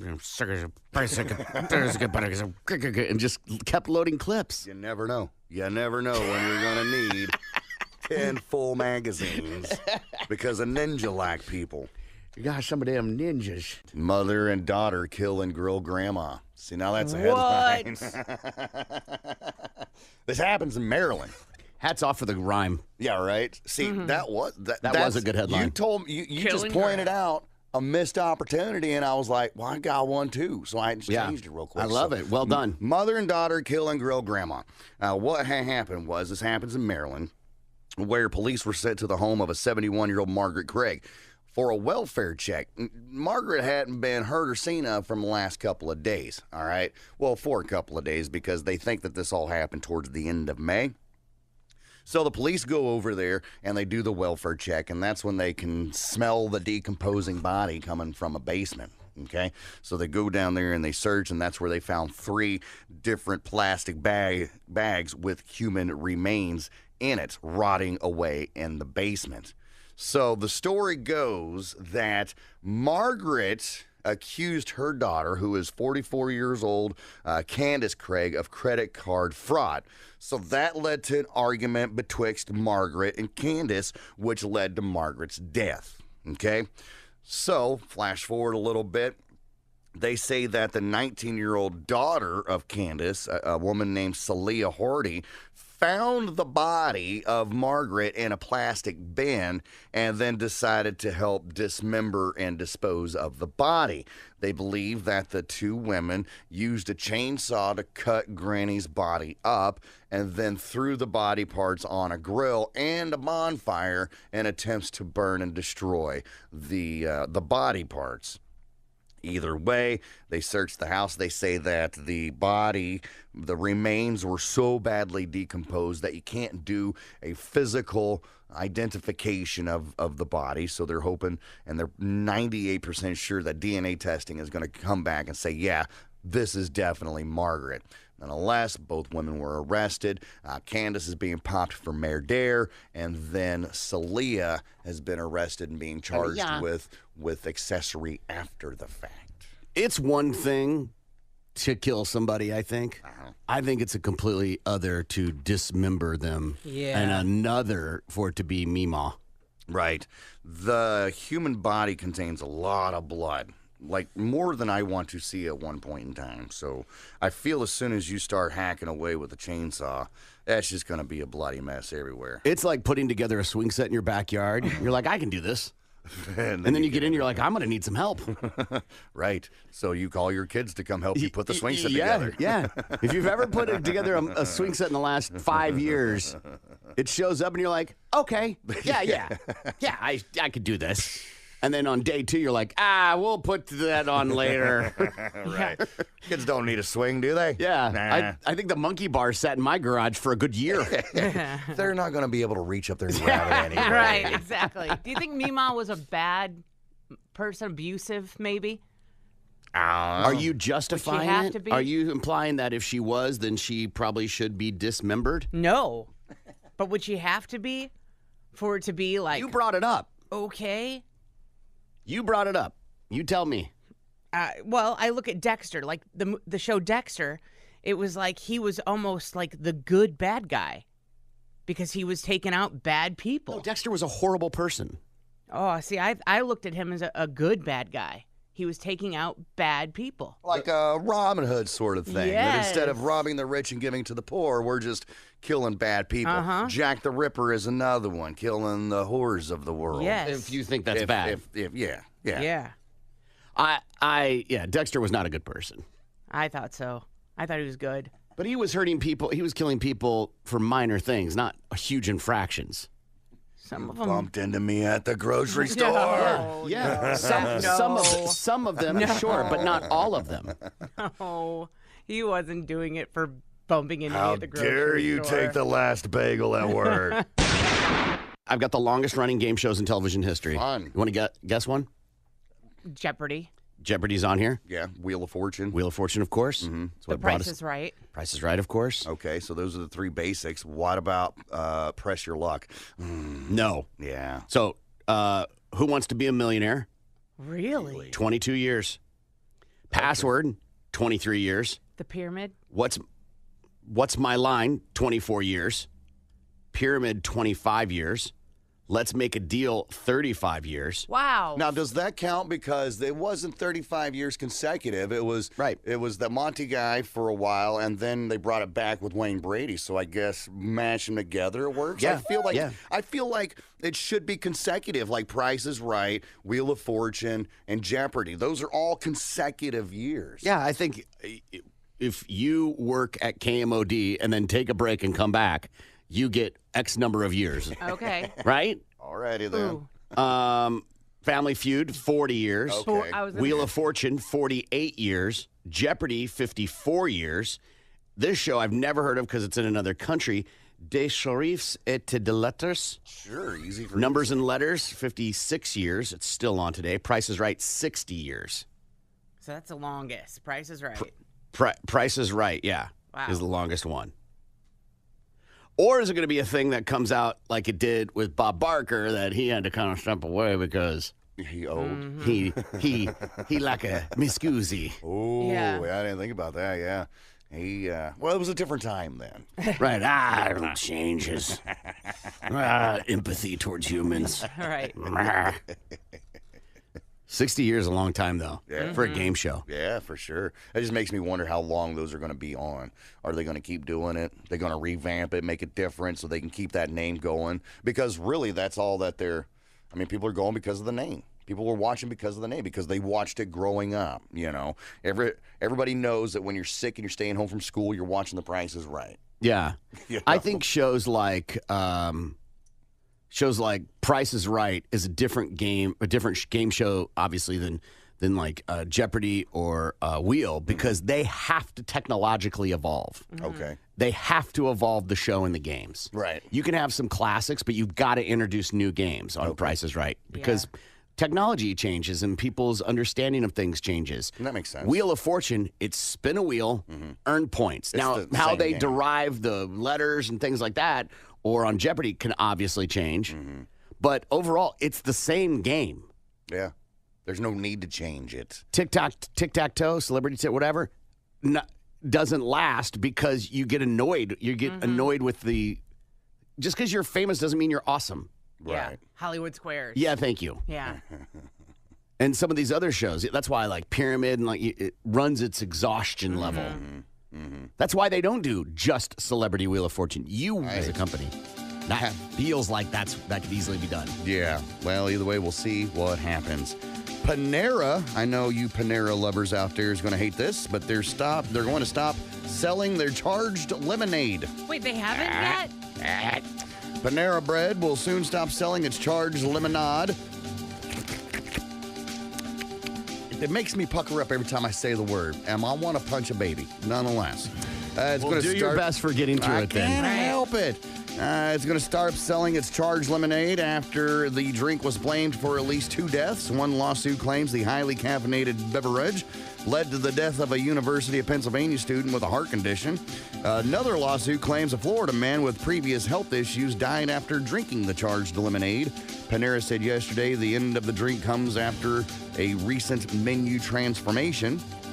The statement made no mentions of the lawsuits at all. I'm curious to how I feel like we did this, but what is the comparison to other drinks that have caffeine? So far as like Red Bull and stuff like that, yeah, I don't know. I believe it was something like 5 or 10 times the amount of a Coke and way more than an espresso. But the thing is these two people that died already had underlying conditions, so it's not necessarily the lemonade's fault that they died. Okay, so Red Bull, Monster, Panera Dark Roast, the coffee, Dunkin' Donuts coffee, Starbucks Dark Roast, and Bang. Which one of those do you think has the most milligrams of caffeine per ounce?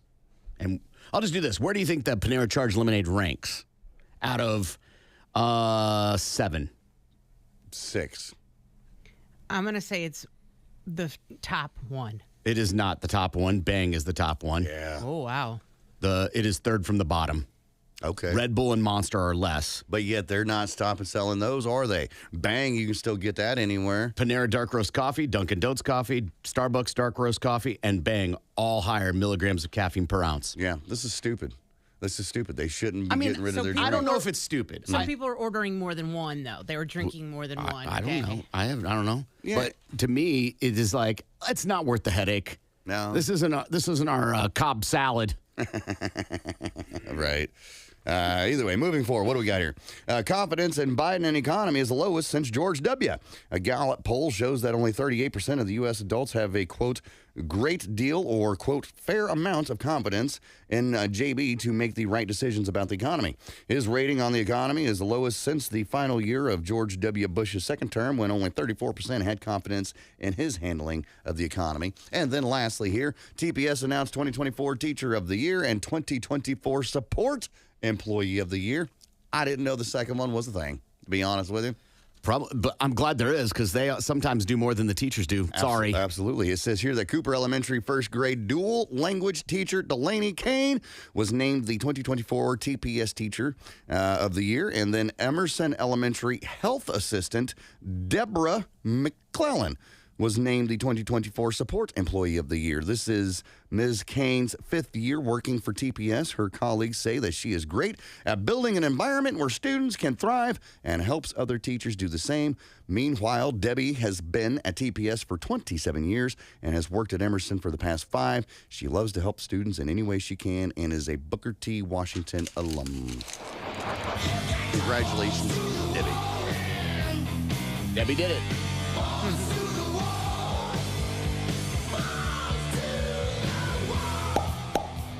Jamal Murray will not be missing any game action due to his questionable decision-making in Game 2 of the Western Conference semifinals. The Nuggets star shooting guard is avoiding a suspension, but is being fined $100,000 by the league after tossing a towel and heating pad onto the court in the direction of an official on Monday. Murray threw the objects onto the floor midway through the second quarter of the loss to the Minnesota Timberwolves. He finished the game with 8 points and 13 rebounds. Game 3 of the series will be played in Minneapolis on Friday. If you watch the video, you're like, what are you doing? Mm-hmm. You're being a baby. Yeah. And it's going to cost you $100,000. No joke, right? Yeah, $100,000. I bet he keeps doing it. Really? Yep. Just for a flex? Like, I don't care. $100,000 is nothing to 100%. me. 100%. Spin that on a necklace. Yeah. Minnesota Timberwolves center Rudy Gobert tied a league record on Tuesday. He became just the third player in NBA history to win 4 Defensive Player of the Year awards.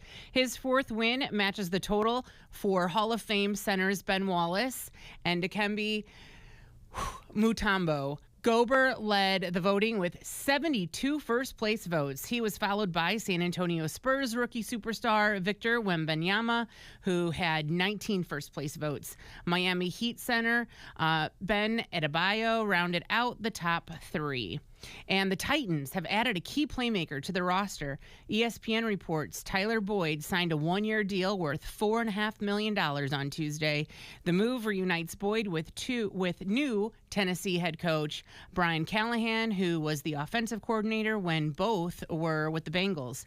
The receiver was originally selected by Cincinnati in the second round of the 2016 draft. He caught 67 balls for 667 yards and 2 touchdowns last season. And that's your Balls to the Wall Sports.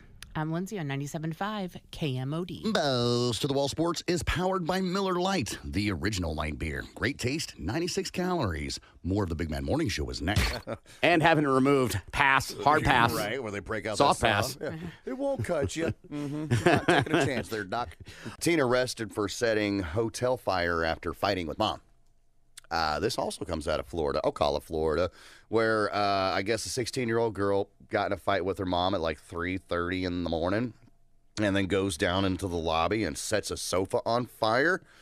So the police and the ambulance and the fire trucks, everybody comes out, all these emergency crews or whatever. All 320 residents of the hotel, all the guests, were evacuated at 3:30 in the morning. The witching hour. So the firefighters came in, and they're battling through the smoke-filled lobby, and they find the fire, the source of it. The couch is on fire. They put it out with their little water can. They say that the damages cost a couple of $100,000 to this couch, and the wall that was behind it totally scorched, burnt up. Pictures are on our Facebook page. They ended up arresting the girl. They didn't say what the girl and the mom were fighting over, and they didn't say what led to, her wanting to set the couch on fire. My guess is probably just angry teen and probably had some alcohol involved in there somewhere. That's just my theories on it. Nonetheless, they went ahead and arrested her for arson, and the investigation continues. So many things on this. Mm-hmm. They don't let you get your luggage. Like, you went out of the hotel, and then they're like, you can't go back in. Mm-hmm. Right. So you got to go find a place without your stuff. Right. Wallet probably. Right. Credit cards probably. Maybe your phone. And so all you're in is your skirt, your tidy whities or whatever. So you're talking about the 320 guests that were evacuated. They did let them all go back in. All the guests were allowed to go back into their room and go back to sleep after it was all said and done. I'm shocked by that because Yeah. the sprinkler system has gone off. But just and it flooded the floor. The lobby area, though. Just the first floor and that lobby area. Anybody Still feels like danger, Will 2 Robinson. through 9. Oh, I totally get you. Smoke damage, smoke inhalation, whatever. I was surprised that they let them all go back in as well, but that's what they said. Dude, I was unaware that sprinkler systems in a building go off by floor. Yeah, I thought it was all automatic at one time. everywhere. Yeah. Maybe this is a different one. But the story did say that they let all 320 guests or everybody that was evacuated go back to their room later on that morning, probably about 5:30 or so. Still, 3:30 in the morning, you woke up, you're probably on vacation. Sure. You gotta evacuate. Everybody go meet in the parking lot over there by the fourth Bob Evans. street light. Yeah. Right, exactly. And then you're waiting there for hours. After they get everything cleaned up, Smoke fills the whole place. Oh yeah. And they're like, you can go back. I'd probably be like, okay, I'm gonna go get my stuff, and I'm gonna check out and go find another place. And then we'll deal with reimbursement after this. All right. Then the other thing I was thinking about, your kid does this. What do you do? What's the punishment? Right. We'll deal with this when we get home. How old was the girl? 16.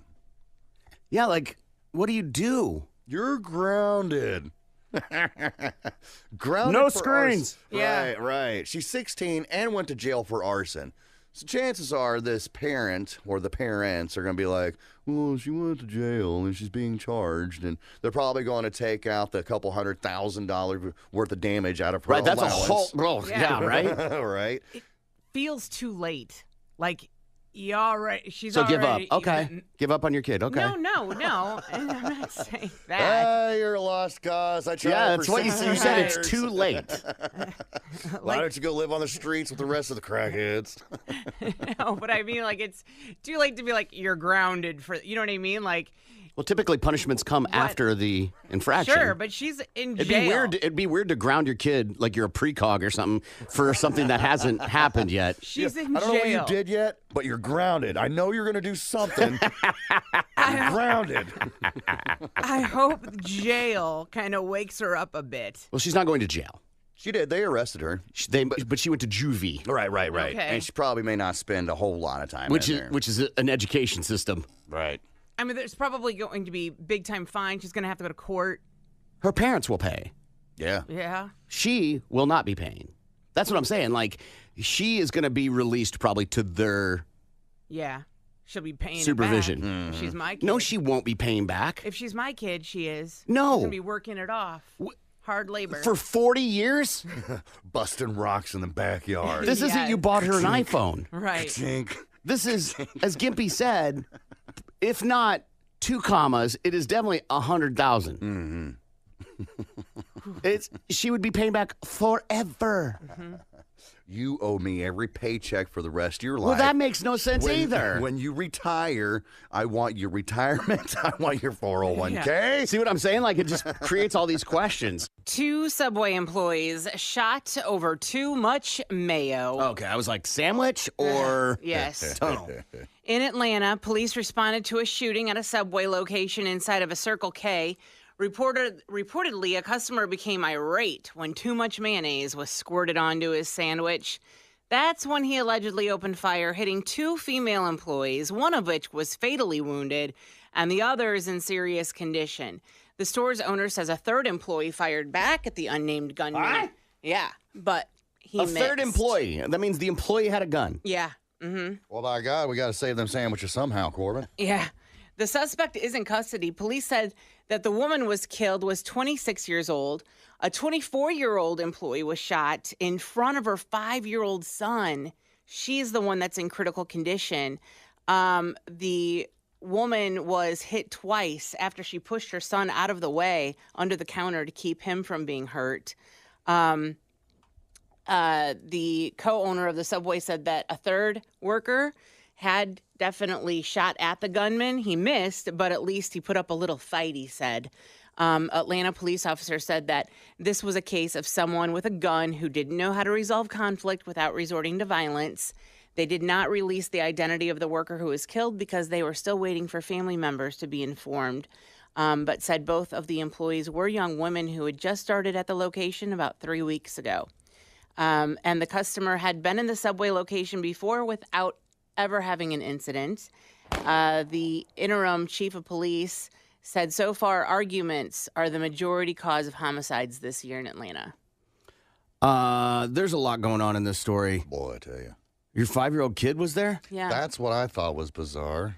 Okay, I get it. You got to go to work and can't find a babysitter, but Or can't afford one? Or I Can't was afford thinking one. too, or maybe she was going to get off in like 20 minutes and, maybe the dad dropped the child off. No, And no, that's also not okay. yeah, I know. It's a weird thing for the 5-year-old to be there. 2, another employee had a gun on him. Yeah. The other thing too with Subways, they're everywhere. right. There was a time that I believe there were more Subways than McDonald's and Starbucks and Dunkin' Donuts and all that. They were the most widely dispersed chain. Yeah, especially for sub sandwiches. Faux show. They had the corner market there. But then some other places started I think coming they're out. still pretty high up on the list. You think so? Absolutely. They're you go anywhere, there's a Subway. Yeah, I guess you're right. They've got 'em Anywhere. inside, They're so gas stations easy. and stuff. It's not like a Chick-fil-A, right? Like you go, there are towns that just don't have Chick-fil-A's. I would bet almost every town has a Subway yeah. sandwich shop. And if you're putting too much mayonnaise on mine, I'm giving you a tip. If I don't have to ask for it. Here's the deal. You can tell them to stop anytime because Yeah. you're sitting there watching them make your sandwich. You see how much of everything that they put on. You could have been like, whoa, whoa, whoa, whoa, whoa, dial it back on the mayonnaise, Yeah. man. Or you can say light mayo or Right, but what's light mayo? light on the mayo. Yeah, but how much is so light? Your light a and little my light are squirt. not the same. Yeah. And I'm the artist here. All right. These are the most True. popular sandwich chains in America. Okay? This is what it says. Blimpie? Have you ever had a Blimpie? Yeah. I have, but it's not most popular. It's the most locations, Okay. right?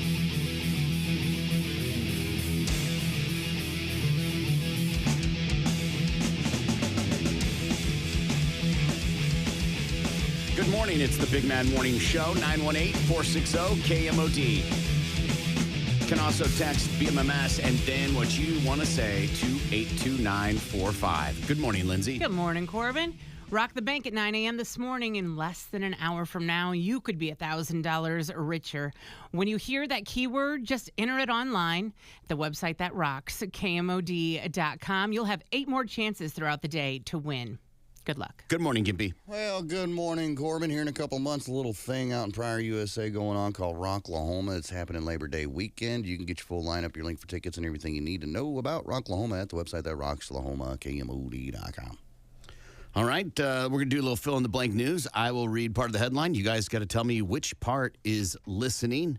First one that I have here is FAA opens new probe into blank. FAA opens new probe into blank. That's the aviation department. First thought is Boeing. Uh-huh. Their loss of doors and such. And the mysterious death of their employees. Yeah. I don't know if the FAA could have anything to do with the mysterious death of their employees, though. The whistleblowers? Yeah. I mean, that's not a criminal department, the FAA. They just regulate the aviation. Still sticking with Boeing, though. Yeah. Absolutely. The FAA is opening a new probe into Boeing's 787 Dreamliner jets. The agency said Boeing informed it last month that employees may not have completed required inspections on planes. The investigation will look to determine if the inspections happened and whether company employees may have falsified aircraft records. Boeing will conduct inspections on 787 jets that are still in the production process, while also coming up with a plan for planes already in service. Boeing has faced increasing scrutiny for a number of incidents involving planes this year. I want to see the stat for a number of planes that were in incidents this year compared to last year. Right. And is the number the same? Right. Then what's the point? Or is this just a splashy headline? American University to offer economics course centered on blank. American University to offer economics course centered on blank. This is a celebrity name. Oh. Okay, yeah. Elon Musk? Yeah, that would make sense. I mean, he is one of the richest people in the world. Taylor Swift? Yeah, that would make sense as well, because she's also one of the richest people in the world. Could have been Kim K. Or Bill Gates? Bill Gates, Bill Nye the Science Guy. Ooh. But in all reality, it's Taylor Swift. A new American University course aims to put the new spin on the impact of music superstar Taylor Swift. One credit class called Swiftonomics will be offered this fall after a contest to create a new student-designed course. Class will examine Swift's career through concepts such as supply and demand, market power, and gender-based economics. It will look at her music releases, her recent Eras tour, and her success as a woman in a male-dominated industry. The course has already generated enough interest to raise interest in offering it again in the future. Blank dollars found in Ohio public restrooms. Blank dollars found in Ohio public restrooms. $5 found. Would in a that really restroom. make headlines? You never know. If it was a rare $5 bill, possibly. Okay. Okay. I mean, there is a big thing about your $1 bills right now. If they were printed in like 2017 or whatever I saw, it could be worth like $150,000 or some jive like that. Yeah. Little thing that was going around Why? the internet. Something about, what was it, the print or whatever? They double serial numbers or something like that. I forget exactly. But yeah, it had me checking my dollar bills to see if I had any of them, and I didn't have any from that time. Let's go with 20 grand. Money has been turning up in public restrooms in Ohio, and authorities don't have a clue as to where it has come from. The latest discovery occurred over the weekend in Marysville, where an employee found $12,000 in a KFC restroom, according to the police division. The bizarre discovery occurred less than a week after someone else found $25,000 in the Avalon Theater. Police say they have no idea where the money came from or why it was left in the restrooms. He adds, in his 18-year career in law enforcement, this is a first. So you think it's like drug money and then people drop it, or? That's a possibility, yeah. I want to know, like, is it cashes? Was it bundles of ones? Like, how Right. was the money? What was it? Was it in a money bag? Right. Suitcase. Garbage bag? Dozens of escaped blank invade Brooklyn. Dozens of escaped blank invade Brooklyn. Escaped penguins. Ooh. Escaped meerkats. Zebras. Escaped convicts. Ooh. That would be interesting. I mean, they're already there. Right. Escaped hyenas. Escaped baboons.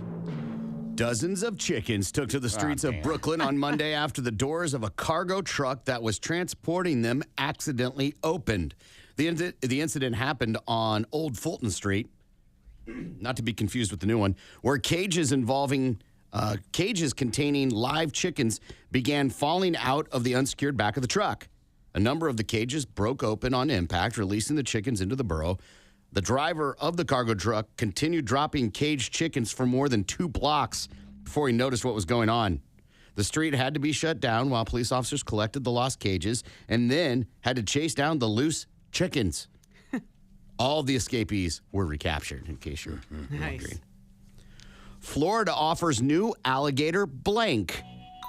Florida offers new alligator blank. Reward?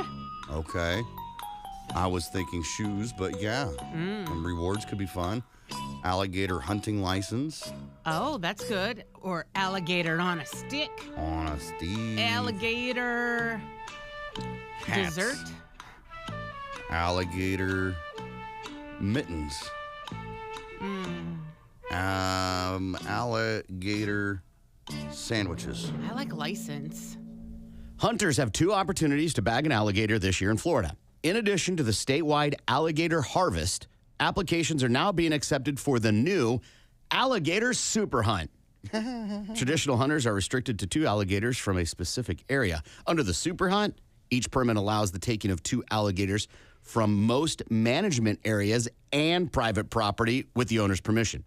Alligator season runs from August 15th to November 18th, which most of us just learned happened, was a thing. None of us really did. But those picked up for the super hunt will have until the end of the year to harvest the 2 gators. Shinedown launching own line of blank. Shinedown launching own line of blank. Shinedown, huh? Okay. This is interesting. Instruments? Okay. I can see that. Guitars. I'd be shocked if they didn't already have that, right? Yeah, exactly. But a new line of clothes, new line of Shinedown shoes. Beer? Shine? Think it's Shinerbach? Like, How about moonshine? Shine down, shine. Shinedown shine. I like that. Or polish for shoes. Shine Down. Shinedown are teaming up with Torchbearer Sauces for their very own line of hot sauces. The first flavor in the series of sauces to come is Symptom Chipotle Garlic Sauce, which is named after the band's hit song, A Symptom of Being Human. Shinedown drummer Barry Kirch said creating the sauce has been the passion project. Now that he's achieved one, he's got this other passion project. Right. And it's just the beginning of what they want to share with their fans. The sauces can be found on the Torchbearer Sauces website. Huh. Interesting. I don't know if I'm down for Shinedown sauce. I mean, you probably just need a teaspoon at a time. Just a little bit, just a dabble, do you? There's this stuff they have at Costco called, I think it's called Tomb Garlic Dip. Oh my gosh. Pretty spicy? So good. No, it's so good. You won't like it. It's got a little lemon infused in it, but it's really garlicky and like a whipped butter, but it's garlic. Okay. And it's awesome. Rotisserie chicken, put it on a sandwich. Okay. Or just on toast. Okay. So good. But garlic, oh boy. Yeah. Blank inspired Airbnb to open in Minneapolis this summer. Blank inspired Airbnb to open in Minneapolis this summer. All right, Minneapolis. I'm thinking Prince inspired. Okay. Like everything's purple? Probably. Okay. Maybe it's his house. Maybe maybe his estate. Yeah, I don't know. Thinks it'd be all right. That place doesn't have any windows, though, and it's really weird. Yeah. Yeah, let's go with Prince. Why the hell not? Prince fans rejoice. A new Airbnb features the legendary late rocker, featuring the legendary late rocker, is opening this summer in Minneapolis. The property is a home formerly owned by Prince and was featured in the film Purple Rain. Guests will have the chance to experience an intimate tour of the residence, listen to rare Prince songs, and even sleep in his bedroom. It's part of a new initiative from Airbnb known as the Icon Experience. Interesting. How much How much what? do you think it'll be to stay there? Oh, I have no idea. 400, 500, 1,000, 5,000? I think the better question is how much would you pay? Nothing. I've seen the outside of it. It wasn't a huge. I mean, it's not a big deal to me. Gimpy?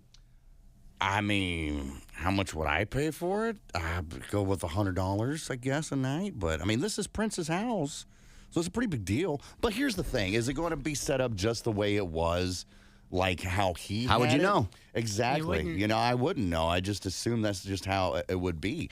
Are you really sleeping in Prince's bed? I mean, they tell you all these things, but, you know. You Doubting don't- you everybody. don't- I you love don't it. He really just doubts know. everything, You yeah. don't really know. So I think $100, $150 a night would be, all right. Yeah, for me, it's how does it compare to staying at other places? Right. I am also not a giant Prince fan, though. That'd be a cool thing to tell, but only if it's in comparable price and available when I'm there. Right. Right. Right. I'm not seeking it out. So I'll go 250. About 250, yeah. Surviving blank members jamming together for fun. Surviving blank members jamming together for fun. Band name, of course, we're looking for. Yeah. Surviving. Leonard Skinner members. I mean, they One still or do. two? Surviving. I got to think of all the, bands who've had somebody die in them. A lot. Grateful Dead. Okay, I could see that. I mean, They went off for a little while They're after still- Jerry died, but are they still going around? Yeah. Two yeah. surviving members of Rush are having fun jamming together again, but they have no plans of going back on the road. Guitarist Alex Leifson tells Ultimate Classic Rock he goes to frontman Geddy Lee's place once a week and they start playing Rush songs together for the first time since their final show in 2015. Leifson jokingly wondered why they wrote their songs so difficult, saying that Free Will is the toughest to play because there's a lot of notes. He did say that even at the age of 70, muscle memory kicks in and they figure out how to play their songs. Leifson added that it's all for fun and they're starting to sound like a mediocre Rush tribute band. I was on the TikTok the other day and it showed a Neil Peart drum solo that just blew my mind. And I came to the conclusion that Neil Peart is the greatest drummer of all time. Oh, 100%. I mean, there's a lot of really good ones out there, don't get me wrong. But this guy is just on another level. And his rig was so phenomenal, just surrounded by all these different toms and, cymbals. And I was in complete awe watching him do this. I was like, man, I wish I could be that good. Can they go on the road without him? Ooh, I don't think so. Unless he had an understudy or like it's one of his kids or something that played just like him. That's the only way that they could do it. What do you think, Lindsay? No. If the Grateful Dead can go out without Jerry Garcia, I think the fan base of Rush is the same. You think so? There'll be some naysayers, but I think people would absolutely go out because Rush is that band that just continues to evolve and create new fans, and people would want to go see them. I think for sure. I think you'll have diehards that'll be like, "Not Neil, I'm not going." Right. But I think for sure people would go. Primus announces blank. Primus announces blank. A new album? That's the only thing that I can think of because, I mean, they're still out touring and doing stops and stuff. I mean, hell, they come to the Brady Theater, Tulsa Theater, it seems like at least once a year. If it's not Primus, then it's Les Claypool, But here's the thing. I don't think they put out an album in a long time. So I'm with Lindsay on this one. I think it's a new album. They do tour quite a bit, that is true. Primus faced a challenge when a snowstorm stranded their gear before the Sick New World Festival in Las Vegas last month. Knowing the show must go on, frontman Les Claypool and guitarist Larry Larry went to a local guitar shop, picked up a pair of matching Fender instruments, and delivered their set as planned. Now, Primus is auctioning the Fender guitars to benefit St. Jude's Children's Hospital. That's Nice. cool. Claypool wrote on Instagram, Larry and I wanted to match up like ZZ Top. The bass turned out to be very nice and played like a dream. Tempted to keep it, but want to do something for St. Jude because they are a magical entity. Go to closit.com Primus, CLOSIIT.com/Primus for St. Jude to see the guitar. Smart. Easy thing to do. You look like a cool dude doing that. Absolutely. I have heard that Les Claypool is an awesome dude. Yeah. Is not usually. Sometimes you hear stuff about artists being artists just because they had some bad run-ins with fans or nightmares to deal with doesn't mean they're bad people, but that does create an image of them. But I have not heard anything but nice things about Les Claypool. These guitars are pretty badass looking. And got him at a pawn shop. Yeah, and he got on pawn shop. Look, it says right here the current bid is $20,000. Goodness. For Les Claypool's bass, and then the other one is a $10,000 bid, and they're both autographed. I would put a bid on that. That's something I would put a bid on. That's For sure. Because I have a collection of autographed guitars. Mm-hmm. That would be one that would be worth Autographed Les Claypool bass. that he picked. It has an awesome story behind it. Yeah, for sure. For sure. But I am not bidding on it though. Just so we're clear, I don't. If I had $20,000 extra, I'd put it on my house payment. Right. Get that taken down. Vince Neil blanks during Motley Crue concert. Vince Neil blanks during Motley Crue concert. The video is I have it. so awesome. So awesome. Chokes. Kind of. Kinda. I mean, Squeaks. cracks. He does that. That's Cracks. Friday. Right. Something cracked. Farts. He might have. Boy, he was on stage and he ate as hard. Oh. Motley Crue frontman Vince Neil is recovering after falling on stage during the band's performance in New Jersey on Friday night. They were 4 songs into their set when the musician decided to rub his face across the stage. Neil went sprawling face first on the stage floor, but he didn't stay down for long. This isn't the first time he's fallen. In 2021, he reportedly broke his ribs during a show after walking to the front of the stage while performing at the Monsters of the Mountain Festival in Tennessee. I have sent the video to you guys. He bites it, and that 63-year-old jumps right up and keeps going. Yeah, but he limping hard after that. And after the show, he's just like, all right, I'm going to take a day or two off. Miss USA blanks. Miss USA blanks. Oh. I feel like I read something like she resigns or like turned in her crown or something to that effect. Yes. But why is she doing it? I don't know why she's doing it. I know why she's doing it. I did read a little bit part of the article because I was like, well, that's interesting. To me, that's not something that you see every day or whatever, is when somebody like this in a major beauty pageant retires for their mental health. Oh, yeah, mental health. Miss USA is resigning from the title. Yeah. Nolia Voigt announced on Instagram that she's making the decision to step back for her mental health. She won the title of Miss Utah USA 2023. The pageant winner reflected in her post about her favorite moments of being Miss USA, including working with anti-bullying and dating violence awareness foundations. I am always a fan of people that are like, this thing that I want, that I thought was my dream, hard pass. Right. Not so much. Yeah. And I know they get a lot of slack when people do this, or they look like they're weak or whatever. I think it's incredibly strong to be able to go knowing well aware that everybody's going to give them a bunch of hell for something when they're like, ooh, this is not the way one should be feeling.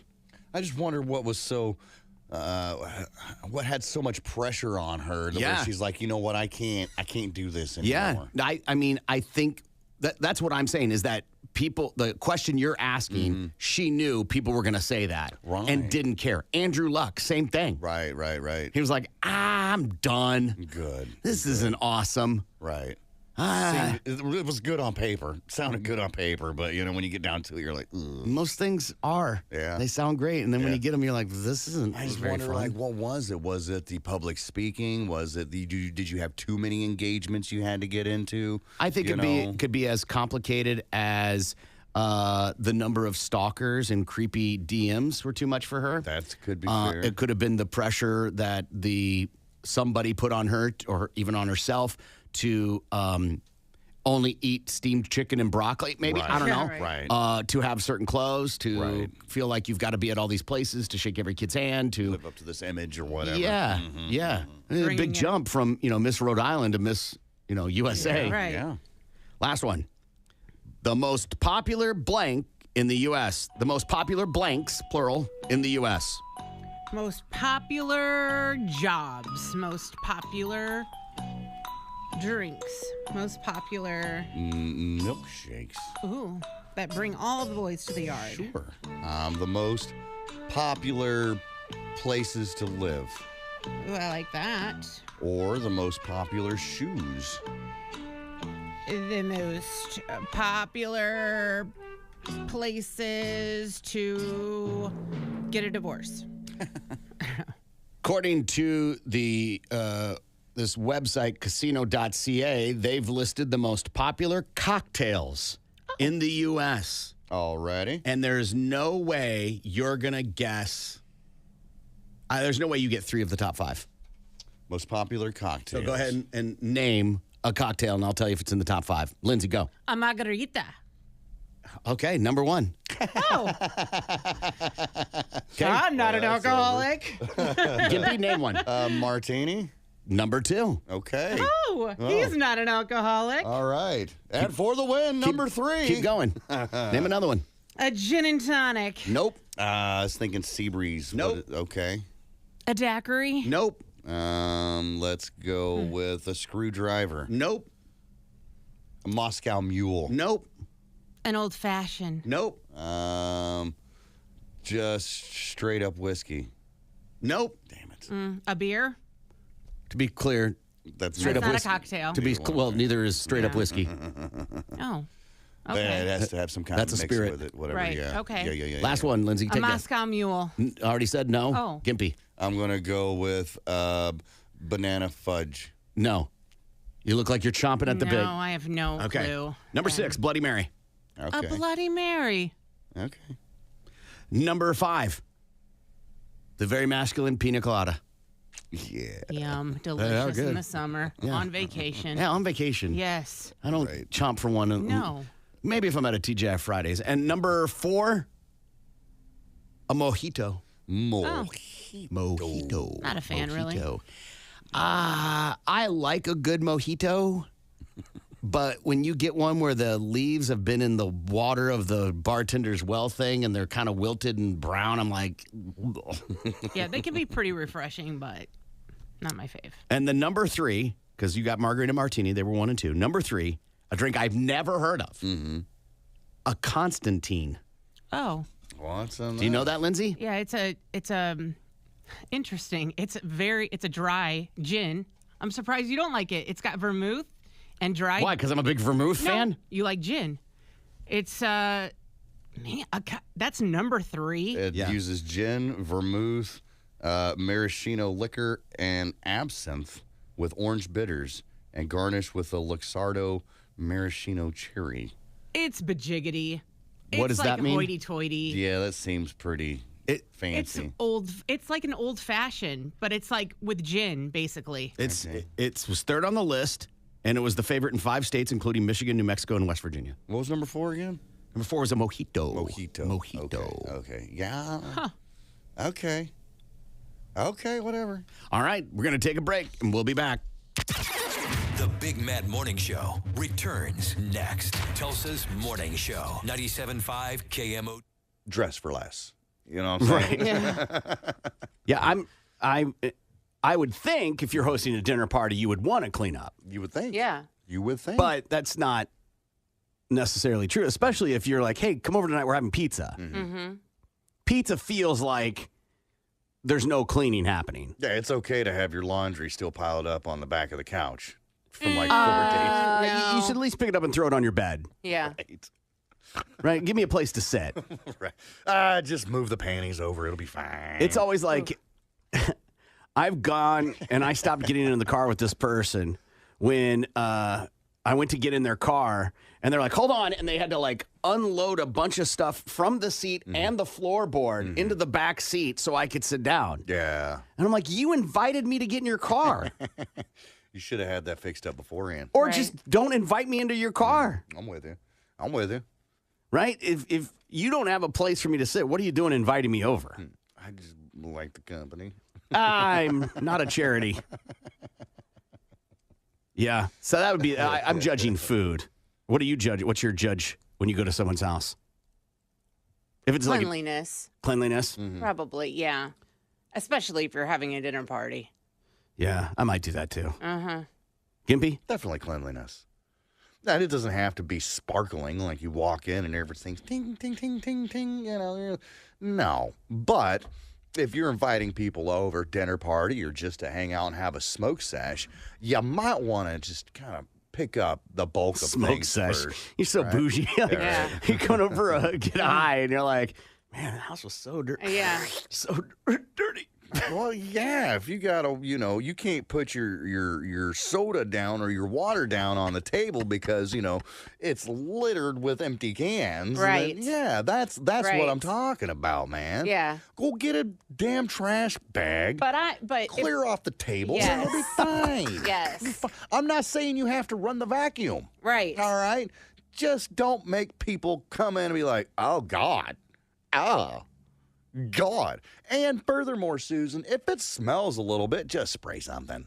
Just spray something in the air. You don't want to walk into somebody's house and get hit with a brick wall of stank. No. Yeah. Yeah, but you got to be careful too. Don't go crazy. Right? If you're unloading half a can of Lysol, Right. You're You're obviously covering up a something smell. up. Yeah. right? Which will reveal itself in a In little due bit. time. Yes. It's not permanent. It smells like wildflowers and ass Yeah. Is it Febreze? and mold. Febreze is literally advertised to cover up stink, Absolutely. Yeah. which means you have a problem if there's stink in the Yeah. house. What about a toilet bowl that's got a pink ring in it? I'm not judging that. Gross. It's pink mold. Yeah. It's mold Gross. Yeah. in the toilet bowl. Yeah. That's okay. Ugh. Now, I mean, there's a difference between is there sitting urine or like, Mr. Hanky, is he taking Skid a little marks. swim right there? There's some rubbing is racing. Right. Like, Gross. previous person was a freckler. I get what you're talking about. Yeah.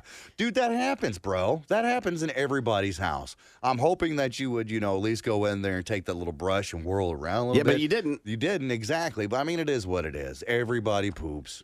Everybody has that, whatever you may need a knife for. It's okay. Bidet, dude. Bidet. Bidet. Right. I get it. That cleans the skid marks off of your end, but I mean, this is down on the porcelain. I don't think it works like that. Eat some fiber. What's the strangest type of bird that you'd be willing to eat, such as a shoebill stork? You know what a shoebill stork is, Lindsay? No. Look it I up. mean, Look up shoebill stork. Shoebill stork. It will, if I remember correctly, this is a very bizarre looking bird. It almost looks human-like. Got a giant honking schnoz. It is terrifying. Yeah. It will haunt you in your nightmares. If I remember right, it makes a horrendous sound. Yeah. A very loud noise. It's not like a beautiful Yeah, chirping yeah. or anything. It's a very loud noise. Mm-hmm. It's the shoebill stork. You see it? yeah. Okay, so what is your pick going to be? Probably a. What's the one? What are the We call him. My husband calls it a Harry Truman, and that's not what its real name. We see. Dropping bombs? Huh? Is it just dropping bombs everywhere it No, flies? it's the. Now I can't even think of the real name of it. You see them all a blue herring. Is that what it is? Blue herring. What? Isn't that a fish? See him all the time on the. So it's the ones you see in the ponds, and they got the long legs and stuff like that. Yeah. Piranha. The heron, yes. Great blue heron. Yes. Okay. Just out of curiosity. Gimpy? Can I say big? Huh? Big? Bird. Big bird. Okay. Oh. If we're going like a legit bird, Yeah. I'm going to go with the flamingo. Yeah, that's where I was going. Yeah. Yeah. I want to see if it tastes like shrimp. Yeah. Flamingo or That's roadrunner, true. one of the two. Yeah, why not? That sounds fine. Penguin. I'm down for some penguin. Oh, yeah. Some fricasseed penguin. Yeah, you don't have to worry about it getting, it's cold. It's right there on the ice. Right. Who doesn't? Some good penguin. Yum. I'm going to name some dishes. You give me a scale of 1 to 10, 10 being awesome, Okay. and 0 being pass. Okay. Okay? Lindsay, you're in on this too. Okay. 10 being Let's awesome, start 0 let's being start nothing. basic, Okay. right? Yeah. Spaghetti. Lindsay? Oh, 10. Okay. Gimpy. 3. Okay. Fettuccine Alfredo. You can 10. You can say 10. It's fine. Could I say 11?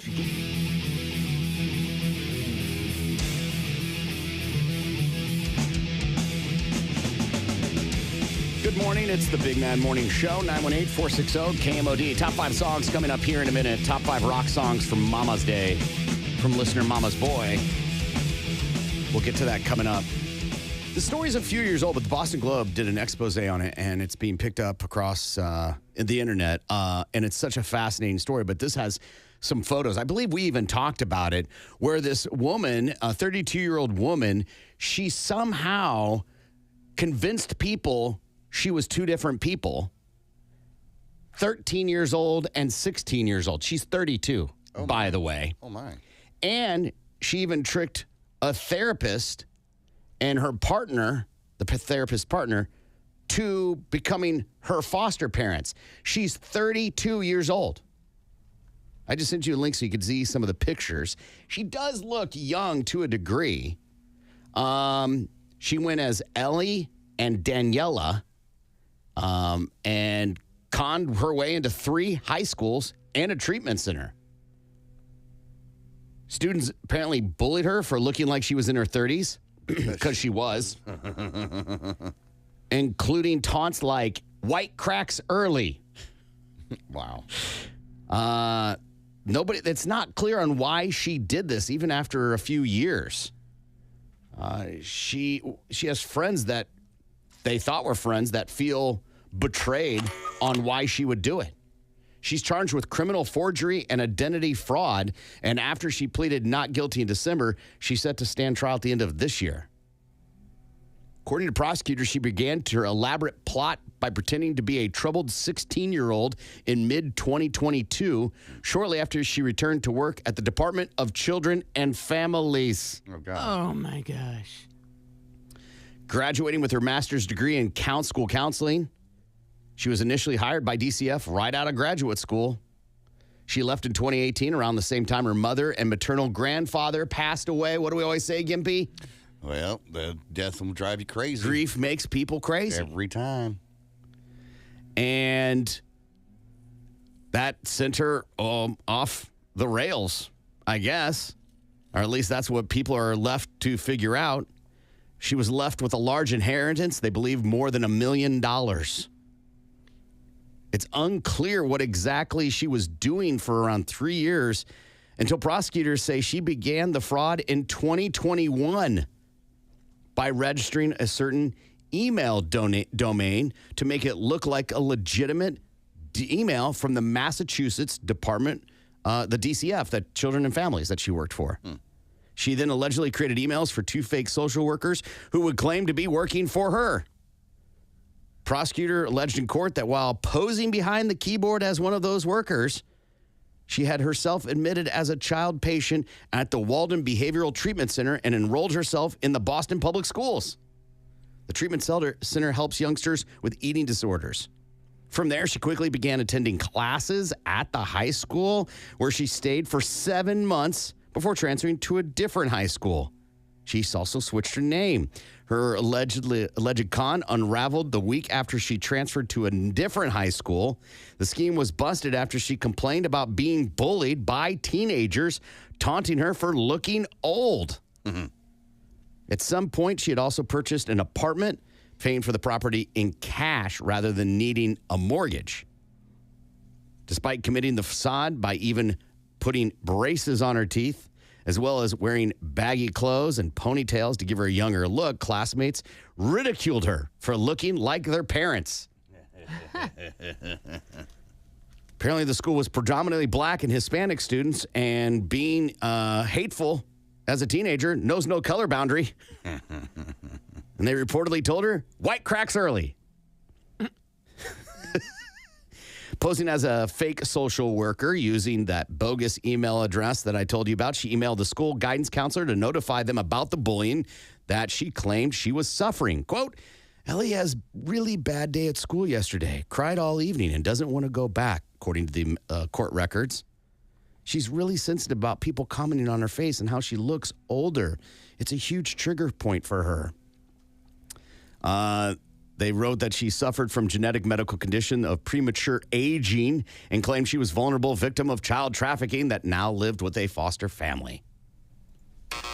School staff worked out a plan for her return, and they realized certain aspects of her troubled student story didn't add up, mostly that the email domain didn't match the other email addresses from the Massachusetts Department of Children and Families. In an email seen by the Boston Globe, she urgently requested staff members look at the documents that Ellie was registered with to be sure that they are confident that there is not something amiss here. Something's not adding up. They were later disturbed at being unable to find her birth certificate. Claiming her parents were dead, she was also able to enroll under a false identity at the Behavioral Care Center, which specializes in the eating disorders. At some stage, she began living with a social therapist at the center, seemingly without documentation, as the couple now claimed they were duped, along with everyone else. I can't wait for the Netflix documentary. Oh, No kidding. She even tried out for the basketball team. Wow. Other classmates, she exhibited strange behavior, including randomly bursting into tears in class and hallways and driving herself to school while saying her family was so poor they were struggling for food. Despite the inconsistencies, classmates said her tragic backstory meant they merely felt sorry for her. Me and my friends felt really bad for her, according to one of the former classmates. Amazing. So she grew up a rich kid, and her grandfather. Her grandmother. I mean, we don't know if she grew up as a rich kid, but she did have money. She did have money. Because she was an adult. Right. I wonder if the death of her folks or whatever caused her to regress so much that she thought, she went back to a happy time in life, and that was, when she was a teenager in high school. Right. And the only way that she could fulfill that was to go through with this scheme. I could argue that psychologically everyone does that to a degree, whether they keep pictures up, whether they keep Avon bottles, whether they go want to be a kid again. Right. The spectrum is a wide way you handle that. And this would obviously be an extreme. I wouldn't call Avon things extreme, but this I would say is extreme. Or she just didn't want to adult. Or didn't want to acknowledge the death, maybe even psychologically. Right. Yeah.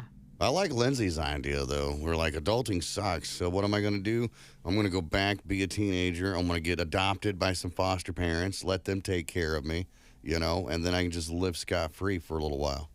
Yeah, except most kids in the foster care system will tell you how not awesome it is. Right. Right. Well, she didn't know, though. To be fair, she wasn't in the foster care system. Right. But if I had to go back to high school, absolutely not. Hell no's. Not at this age. No. Oh, how many weird looks we would get? But Not me. Also, it'd be like, hey, man, buy me some beers. Buy me some smokes, man. Come on. I just don't want to do homework. Right. Mow the yard. Right. You get away with banging a teacher then, right? I mean, you're over 18. You're of age. I mean, if your bowling days. If the though. teacher believes that you are underage, then probably the teacher might not. What did you say, Lindsay? Go back to your bowling. Girl, they're days. here now. I don't know what you're talking about. I've whooped both your asses. I know. So I don't know what I'll go back to. I'm already roaring, ready to go. Always. All right, we got to take a break, and we'll be back. You're listening to the Big Yeah. Okay. Yeah. So therefore, they won't have that sexual desire anymore. Whether it's, raping babies or Like just- dogs. Yeah, that too. The idea that that's what you do to dogs, so they don't they don't want to hump. Yeah, absolutely. I think this is more of a Jeffrey Dahmer situation where the guy, they met on a dating app. The guy came over to the guy's house and he ended up tying this guy up. Yeah, I'm not And buying then- that because then there would be more. This isn't. You know what I'm saying? You don't go. I understand there's a first time for everything, but Right. you're not going to be like, well, I think next time I'm willing to take a step further, get the skillet out. right. Right? I wonder That's if also these taste like. it's also an important feature. Did he cook them, or did he eat them raw? Right. Because eating a heart of a deer is not an uncommon thing. Sometimes straight out of it, sometimes cooked. Right. Even your Rocky Mountain oysters, bull balls, bull butter. People eat those, but they don't eat them raw. They don't eat them raw, right? As far as I know, they don't.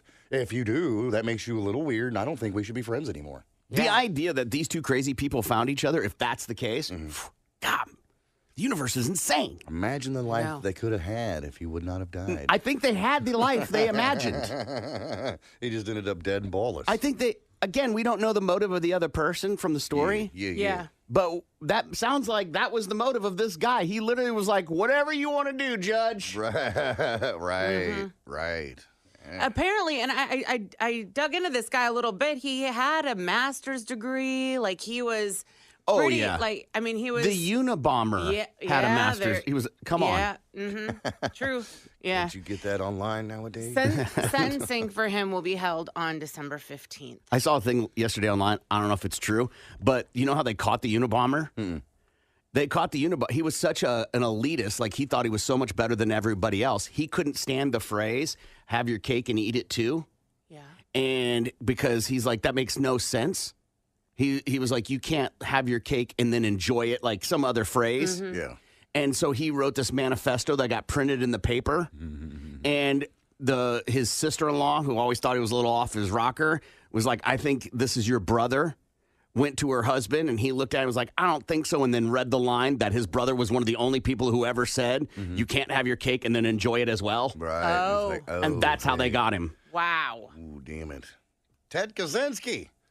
Man busted for beating. Also, he was one of the people that did the acid experiment where they gave everybody a bunch of acid to see how they would react. Okay. And he went crazy, and he never forgave them.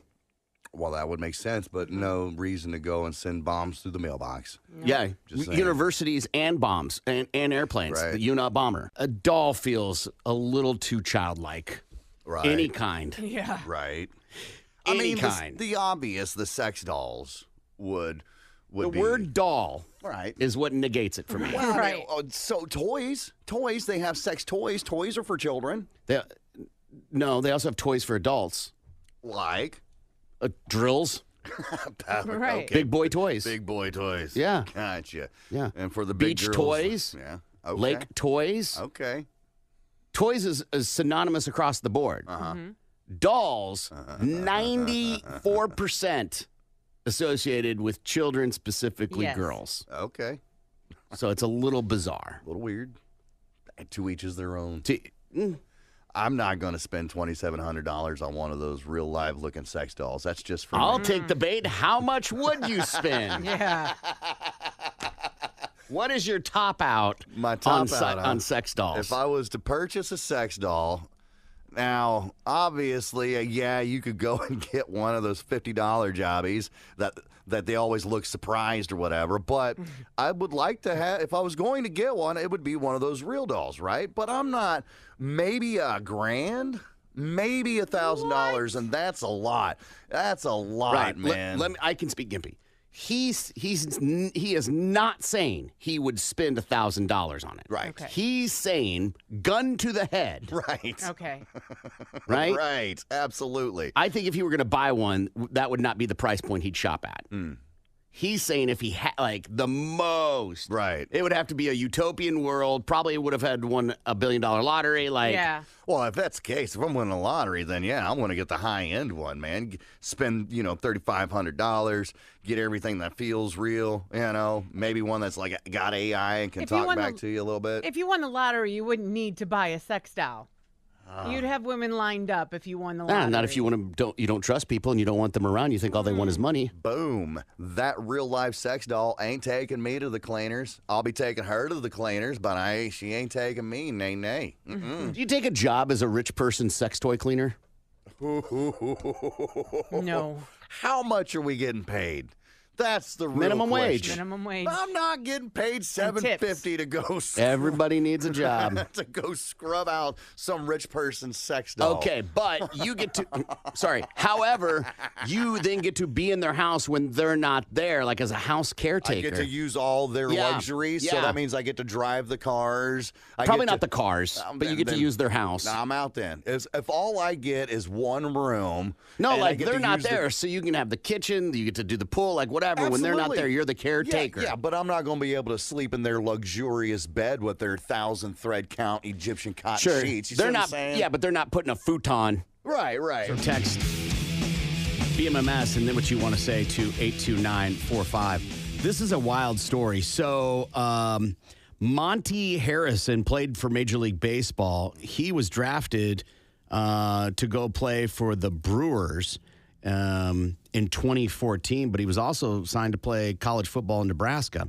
But he chose baseball, and he went on to play baseball and played for a couple of different teams, the Marlins, Marlins, and eventually fizzled out. Well, yesterday, he signed to play at Arkansas. He's 28 years old. Okay. A little older than what she's expecting. Yeah. He played both football and baseball in high school in the Kansas City area. He was a four-star recruit for football. He was the number 5 player in the state of Missouri in 2005 and the number 33 wide receiver in the class.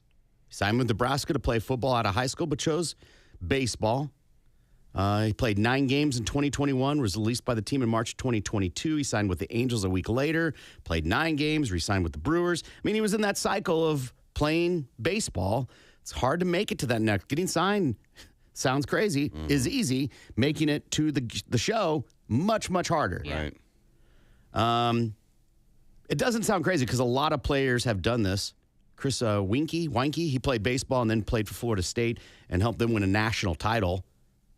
He went 4th round in the 2001 draft at the age of 28. And local tie, Brandon Whedon, he played for the Yankees farm system before he played football at Oklahoma State. He was 28 when he was chosen in the draft. So it's not there is plenty of precedent to show that you can do that. And players all the time, there used to be a lot of criticism like, don't finish school, go to college. Right. You can always go back to college. College ain't going nowhere. Right, Millions of dollars won't always be there, though. Right. And so what's wrong with pursuing that? So now he's going to play for Arkansas. Oh, fun. Yeah, it'll be interesting to watch that manifest into something. All these kids, he might be pretty hard to, a decade in difference. Yeah. Right. Try to relate to. Oh, man. Yeah. Yeah. The Rangers are 2 wins away from the Eastern Conference Finals. New York edged the Hurricanes 4-3 in double overtime from Madison Square Garden to take a 2-0 lead in their best-of-7 second-round series. Vincent Trocheck buried the game winner against his former team to seal the victory. The series shifts to rally for Game 3 on Thursday. Out west, the Avalanche are up 1-0 in their round 2 series after taking down the Stars 4-3 in overtime from Dallas. Miles Wood scored the game winner after Colorado fought back from a 3-0 deficit. The puck drops for Game 2 on Thursday. A pair of matchups take place on Wednesday. The Bruins look for a 2-0 advantage in their East second round series against the Panthers in Sunrise, while the Canucks and Oilers battle in Vancouver in Game 1 of their round 2 Western Conference series. Yesterday, Roger Penske announced the suspension of 4 people for their roles in the cheating scandal that has rocked IndyCar ahead of the Indy 500. One of those 4 is the president of Team Penske. In an interview with the AP, Penske says his general counsel had reviewed the situation and found there was no malicious intent by anyone, but there was a breakdown of internal processes and communication. The controversy stems from all 3 Penske cars being found to be using an illegal software system which allowed drivers to use the push-to-pass function on starts and restarts. That system is supposed to be controlled by IndyCar and disabled on starts and restarts. However, a glitch to the software knocked it out of all cars but the 3 Penske cars during warm-ups at Long Beach. And that is your Balls to the Wall Sports. I'm Lindsay on 97.5 KMOD. Balls to the Wall Sports is powered by Miller Lite. That would be the mouth of the penguin, would apparently be where the magic happens for ladies. The Satisfier Penguin. Oh, hey, look at that. A little bow tie and everything. The Nerd Climax Dragon Finger. Wow. This is a sex toy that goes on your finger, and it is the shape or has the look of a like a dragon's claw. Hey, listen, lid for every pot, whatever you got. What? When we were in school, we had a thing. There were like these rubber balls with handles, and you would jump on them, right? And you would have races with them. Yeah, absolutely. This is that, except it is for the ladies. That's so weird. It's a Swiss ball dildo. This is Gimby has shown me the one he has before, which I ran, and this is the accommodator. The accommodator. You know, huh? if you're familiar with that chin strap. I know what you're talking about. Yeah, you do. And then probably the mildest one on this list would be the Clone a Willy dildo kit. Oh, yeah, I've seen those before. Pretty mild. Yeah. Thought about using it, you know. I don't know how it would work. What do you mean? So have you ever seen like in Hobby Lobby they have those plaster Paris where you make the plaster Paris of like you holding your baby's absolutely. hand or like you put your kid's foot in it? Yeah, I did that in art class with my little hand. I know exactly what you're talking about. That would be this, except it comes in a tube, and the idea is you do what you have to do, and then you do the mold, and then it sets, and then you. I don't hair. Yeah.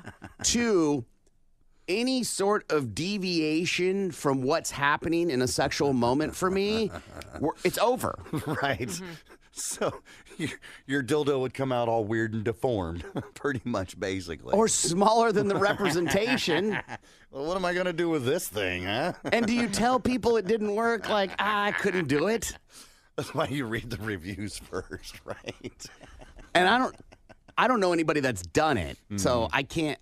I know they sell them. Oh, yeah. So I'm sure someone's gonna be like, "Oh yeah, it was great." I'll get one over the weekend, put one together, bring it in for you Monday. You don't have to bring it in. You could just give me the verbal review. Drunk Florida man kicked out of bar, returns and attacks bar owner with belt.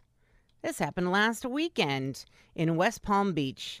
A 37-year-old man kicked out of the bar for being too intoxicated, but quickly returned wielding a firearm, according to an affidavit. Fabio Lano Sanchez, arrested by Palm Beach Sheriff's Office. According to records, he was released on last Wednesday with a $60,000 bond amount. He arrived to the area on July 23rd around 2 a.m. The owner of the bar said that he shows up, he was a little drunk, then he got too drunk, and he started harassing customers. So they asked the man to leave. He left to his car but came back with a firearm. He pointed it directly at the bar owner and said, "I will shoot you." And then he threatened to shoot the bar's security. Well, then Sanchez decided, I'm going to just take off my belt, and started swinging it at the bar owner. He hit him multiple times. A security guard began fighting with the suspect, and the bar owner began fearing for his life. He told deputies that's when he called 911, and they showed up, arrested him, said he was going to kill everybody. The owner had an injury on his finger from the belt. The guy himself did not have any injuries. The suspect had some scrapes and bruises on his face in his mugshot, though. That's a very underrated weapon. Absolutely, a belt is, you know? Okay. Yeah, I mean, you could do some damage with a belt. Trust me, I know.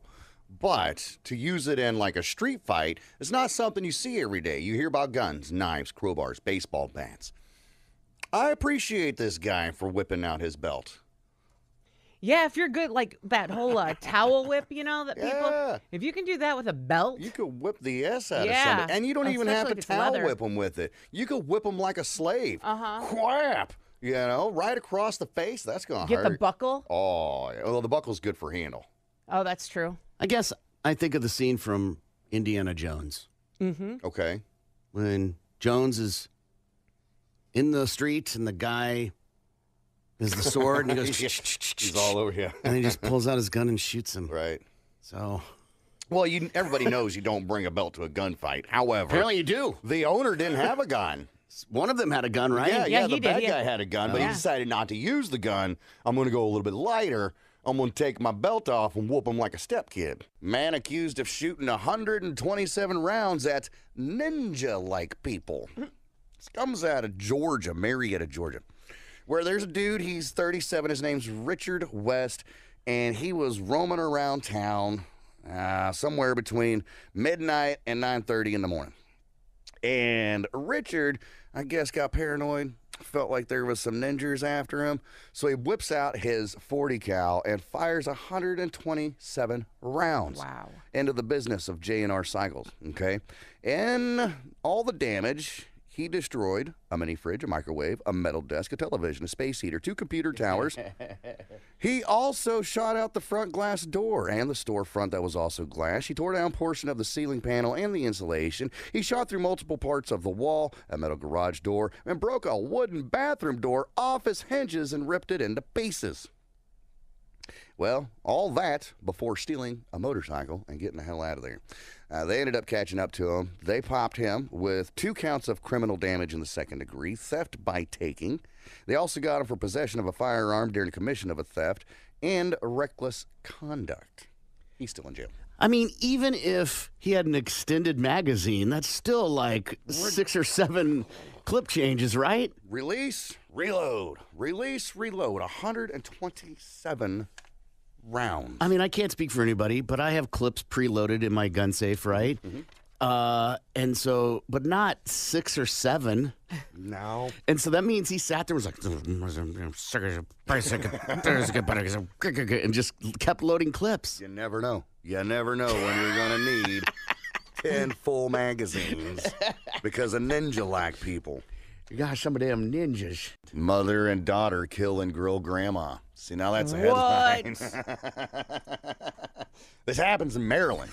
Hats off for the rhyme. Yeah, right. See, that was a good headline. You told me you just Killing pointed out a missed opportunity, and I was like, well, I got one too, so I just Yeah. changed it real quick. I love So, it. Well done. Mother and daughter kill and grill grandma. What happened was this happens in Maryland, where police were sent to the home of a 71-year-old Margaret Craig for a welfare check. Margaret hadn't been heard or seen of from the last couple of days, all right? Well, for a couple of days, because they think that this all happened towards the end of May. So the police go over there and they do the welfare check, and that's when they can smell the decomposing body coming from a basement. Okay, so they go down there and they search, and that's where they found 3 different plastic bags with human remains in it, rotting away in the basement. So the story goes that Margaret accused her daughter, who is 44 years old, Candace Craig, of credit card fraud. So that led to an argument betwixt Margaret and Candace, which led to Margaret's death. Okay? So, flash forward a little bit. They say that the 19-year-old daughter of Candace, a woman named Celia Hardy, found the body of Margaret in a plastic bin and then decided to help dismember and dispose of the body. They believe that the two women used a chainsaw to cut Granny's body up and then threw the body parts on a grill and a bonfire in attempts to burn and destroy the body parts. Either way, they searched the house. They say that the remains were so badly decomposed that you can't do a physical identification of the body. So they're hoping, and they're 98% sure that DNA testing is going to come back and say, yeah, this is definitely Margaret. Nonetheless, both women were arrested. Candace is being... Good morning. It's the Big Mad Morning Show, 918-460-KMOD. You can also text BMMS and then what you want to say to 829. I think it's a completely other to dismember them. Yeah. And another for it to be Meemaw. Right. The human body contains a lot of blood, like more than I want to see at one point in time. So I feel as soon as you start hacking away with a chainsaw, that's just going to be a bloody mess everywhere. It's like putting together a swing set in your backyard. You're like, I can do this. And then you get in, you're like, I'm going to need some help. Right. So you call your kids to come help you put the swing set together. Yeah.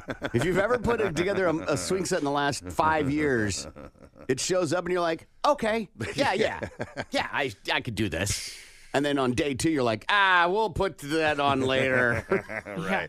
Kids don't need a swing, do they? Yeah. Nah. I think the monkey bar sat in my garage for a good year. They're not going to be able to reach up there and grab it anyway. Right, exactly. Do you think Meemaw was a bad person, abusive, maybe? Are you justifying have it? to be? Are you implying that if she was, then she probably should be dismembered? No.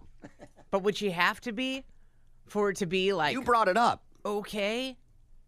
You brought it up. You tell me. Well, I look at Dexter, like the show Dexter.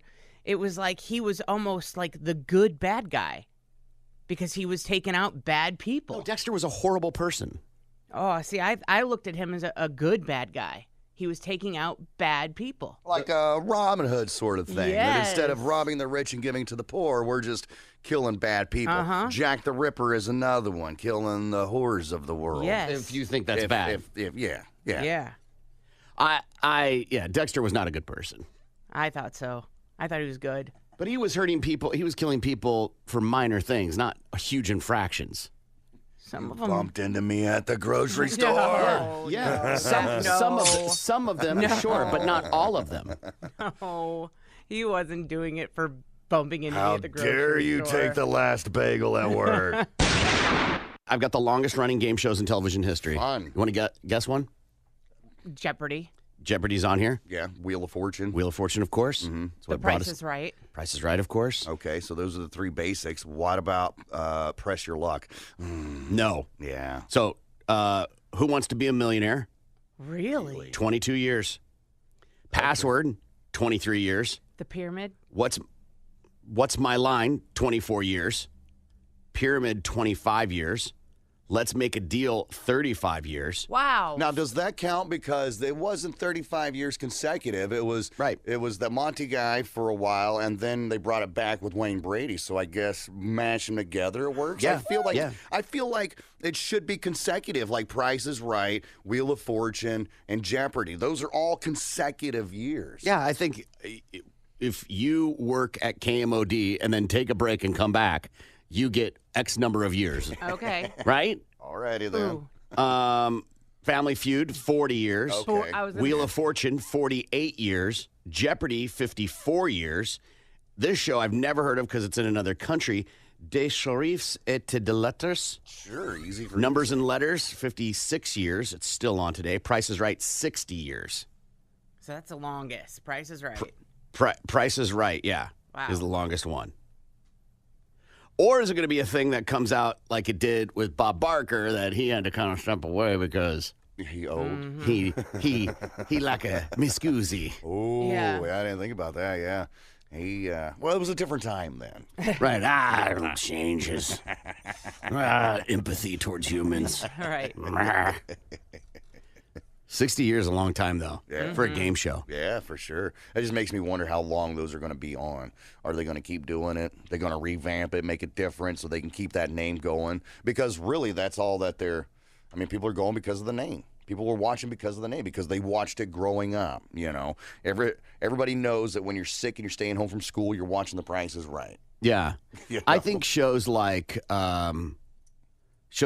Price is Right is a different game show, obviously, than like Jeopardy or Wheel, because they have to technologically evolve. Okay. They have to evolve the show and the games. Right. You can have some classics, but you've got to introduce new games on Price is Right, because technology changes and people's understanding of things changes. That makes sense. Wheel of Fortune, it's spin a wheel, earn points. It's Now, the how same they game. derive the letters and things like that, or on Jeopardy, can obviously change.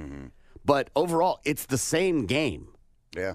There's no need to change it. Tic-tac-toe, celebrity whatever, doesn't last because you get annoyed. You get annoyed with just because you're famous doesn't mean you're awesome. Right. Hollywood Squares. Yeah, thank you. Yeah. And some of these other shows, that's why I like Pyramid, and like it runs its exhaustion level. That's why they don't do just Celebrity Wheel of Fortune. You want to see people that are like, quote unquote, you win. Right. It gives you hope Absolutely. and a chance that you could be on that show someday and you could win that money. The number of people that are like, to know someone to be on Wheel of Fortune is rare. Think about all the times they come through and recruit people, and then how many people from here actually get on the show? Not very many, if you think about it. So where do those people come from? Well, they recruit people. Some are up and coming actors. Like they tried, because they have to fill it. Lindsay's tried to be on game shows before. One of the hardest parts about being on a game show is that you have to fly out on your own, put yourself up, and you might get on the show. Right. They don't pay for you to be out there until you finally make the final cut.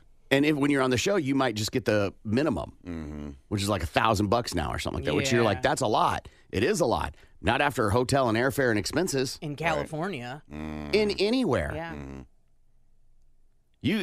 You go to any hotel, you're not gonna, even if you're gonna stay at the Comfort Inn. Right. And if you are, it's still $200. You're there a week. That's $1,000. It doesn't matter where it's at.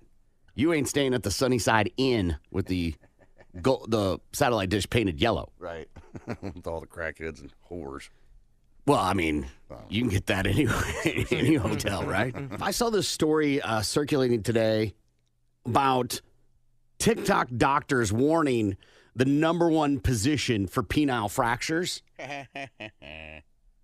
Number one, 50. I want to make sure I get that. I would hate to fumble this. It's the most dangerous sex position, according to science. It's the cause of 50% of penile fractures. 50. That's a lot. So of all the penile fractures that happen, half are because of this sex position. What do you think, Lindsay? Doggy style. Okay, Gimpy? I am going to say it is the reversed cowgirl. It is the reverse cowgirl. Which is my favorite by far. Sure. Yeah. Yes, all of them are good. Yes. Yeah, I don't know. Even plain old vanilla is good. Yeah. Yeah. The line of great is pretty thin from a guy's standpoint. Right. I mean, I guess it kind of makes sense because they're not looking and paying attention. But are you really looking and paying attention even if you're facing forward? You know what I mean? There's obviously no bones inside a penis. So it's a tear in the frenulum or the tunica albuginea. Sure. This is a rubbery sheath of tissue that allows for the penis to do what it does best. And that there is this new resurgence because of the doctor saying this on TikTok that people are like, oh, okay. So they're seeing more broken boners now because of the TikTok? No. The story of this being the number one sex position for a broken wee-wee. Okay.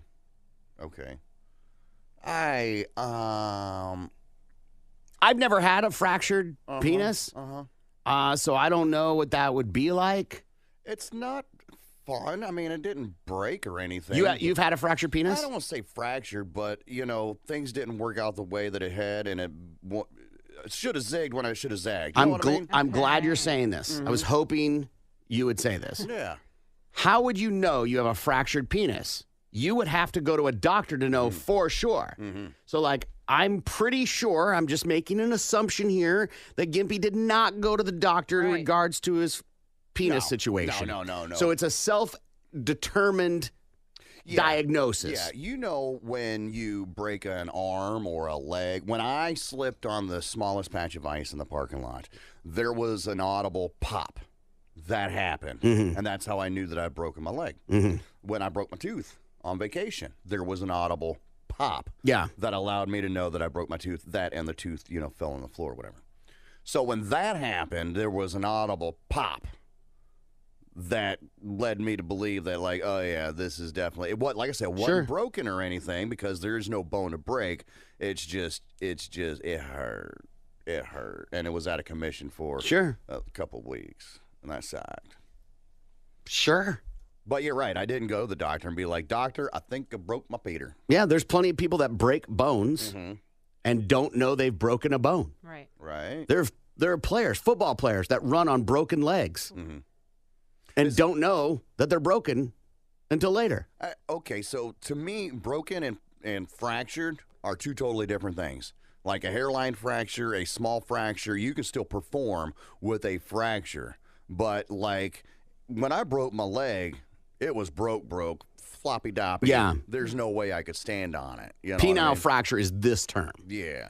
But people say the same thing. Yeah, say it's fracture and broken, kind of, unless you're a medical doctor using it looks like you have a fracture or you have a broken arm. Right. So with that, because Dr. Stuck Serious, that's why this voice works. So when it comes to the penile fracture, I just said, most people can work through a fracture, a hairline fracture. There's no working through that one. That's just too sensitive of an area. Yeah. Yeah. Well, how does it get fixed? You just ice it? Just time. Yeah, like a lot of breaks. Like if you broke your foot, you just don't do it. You just have to be careful. Yeah, you still have to walk. On it. The cast. Oof. Right. Not something I'm signing up for. Right. And having it removed. Pass. Hard pass. Right, where they break out soft that pass. Yeah. It won't cut you. Not taking a chance there, Doc. Teen arrested for setting hotel fire after fighting with mom. This also comes out of Florida, Ocala, Florida, where I guess a 16-year-old girl got in a fight with her mom at 3:30 in the morning and then goes down into the lobby and sets a sofa on fire. So the police and the ambulance and the fire trucks, everybody comes out, all these emergency crews or whatever. All 320 residents of the hotel, all the guests, were evacuated at 3:30 in the morning. The witching hour. So the firefighters came in, and they're battling through the smoke-filled lobby, and they find the fire, the source of it. The couch is on fire. They put it out with their little water can. They say that the damages cost a couple of $100,000 to this couch, and the wall that was behind it totally scorched, burnt up. Pictures are on our Facebook page. They ended up arresting the girl. They didn't say what the girl and the mom were fighting over, and they didn't say what led to, her wanting to set the couch on fire. My guess is probably just angry teen and probably had some alcohol involved in there somewhere. That's just my theories on it. Nonetheless, they went ahead and arrested her for arson, and the investigation continues. So many things on this. They don't let you get your luggage. Like, you went out of the hotel, and then they're like, you can't go back in. Right. So you got to go find a place without your stuff. Right. Wallet probably. Right. Credit cards probably. Maybe your phone. And so all you're in is your skirt, your tighty-whities or whatever. So you're talking about the 320 guests that were evacuated. They did let them all go back in. All the guests were allowed to go back into their room and go back to sleep after it was all said and done. I'm shocked by that because the sprinkler system has gone off. But just and it flooded the floor. The lobby area, though. Just the first floor and that lobby area. Anybody still feels like danger, Will 2 Robinson. through 9. Oh, I totally get you. Smoke damage, smoke inhalation, whatever. I was surprised that they let them all go back in as well, but that's what they said. Dude, I was unaware that sprinkler systems in a building go off by floor. Yeah, I thought it was all automatic at one time. everywhere. Yeah. Maybe this is a different one, but the story did say that they let all 320 guests or everybody that was evacuated go back to their room later on that morning, probably about 5:30 or so. Still, 3:30 in the morning, you woke up, you're probably on vacation. Sure. You gotta evacuate everybody, go meet in the parking lot over there by the fourth Bob Evans. street light. Yeah. Right, exactly. And then you're waiting there for hours. Yeah, after they get everything cleaned up, Smoke fills the whole place. Oh yeah. And they're like, you can go back. I'd probably be like, okay, I'm gonna go get my stuff, and I'm gonna check out and go find another place, and then we'll deal with reimbursement after this. All right. Then the other thing I was thinking about, your kid does this. What do you do? What's the punishment? Right. We'll deal with this when we get home. How old was the girl? 16. Yeah, like, what do you do? You're grounded. Grounded. No for screens. arson. Yeah. Right. She's 16 and went to jail for arson.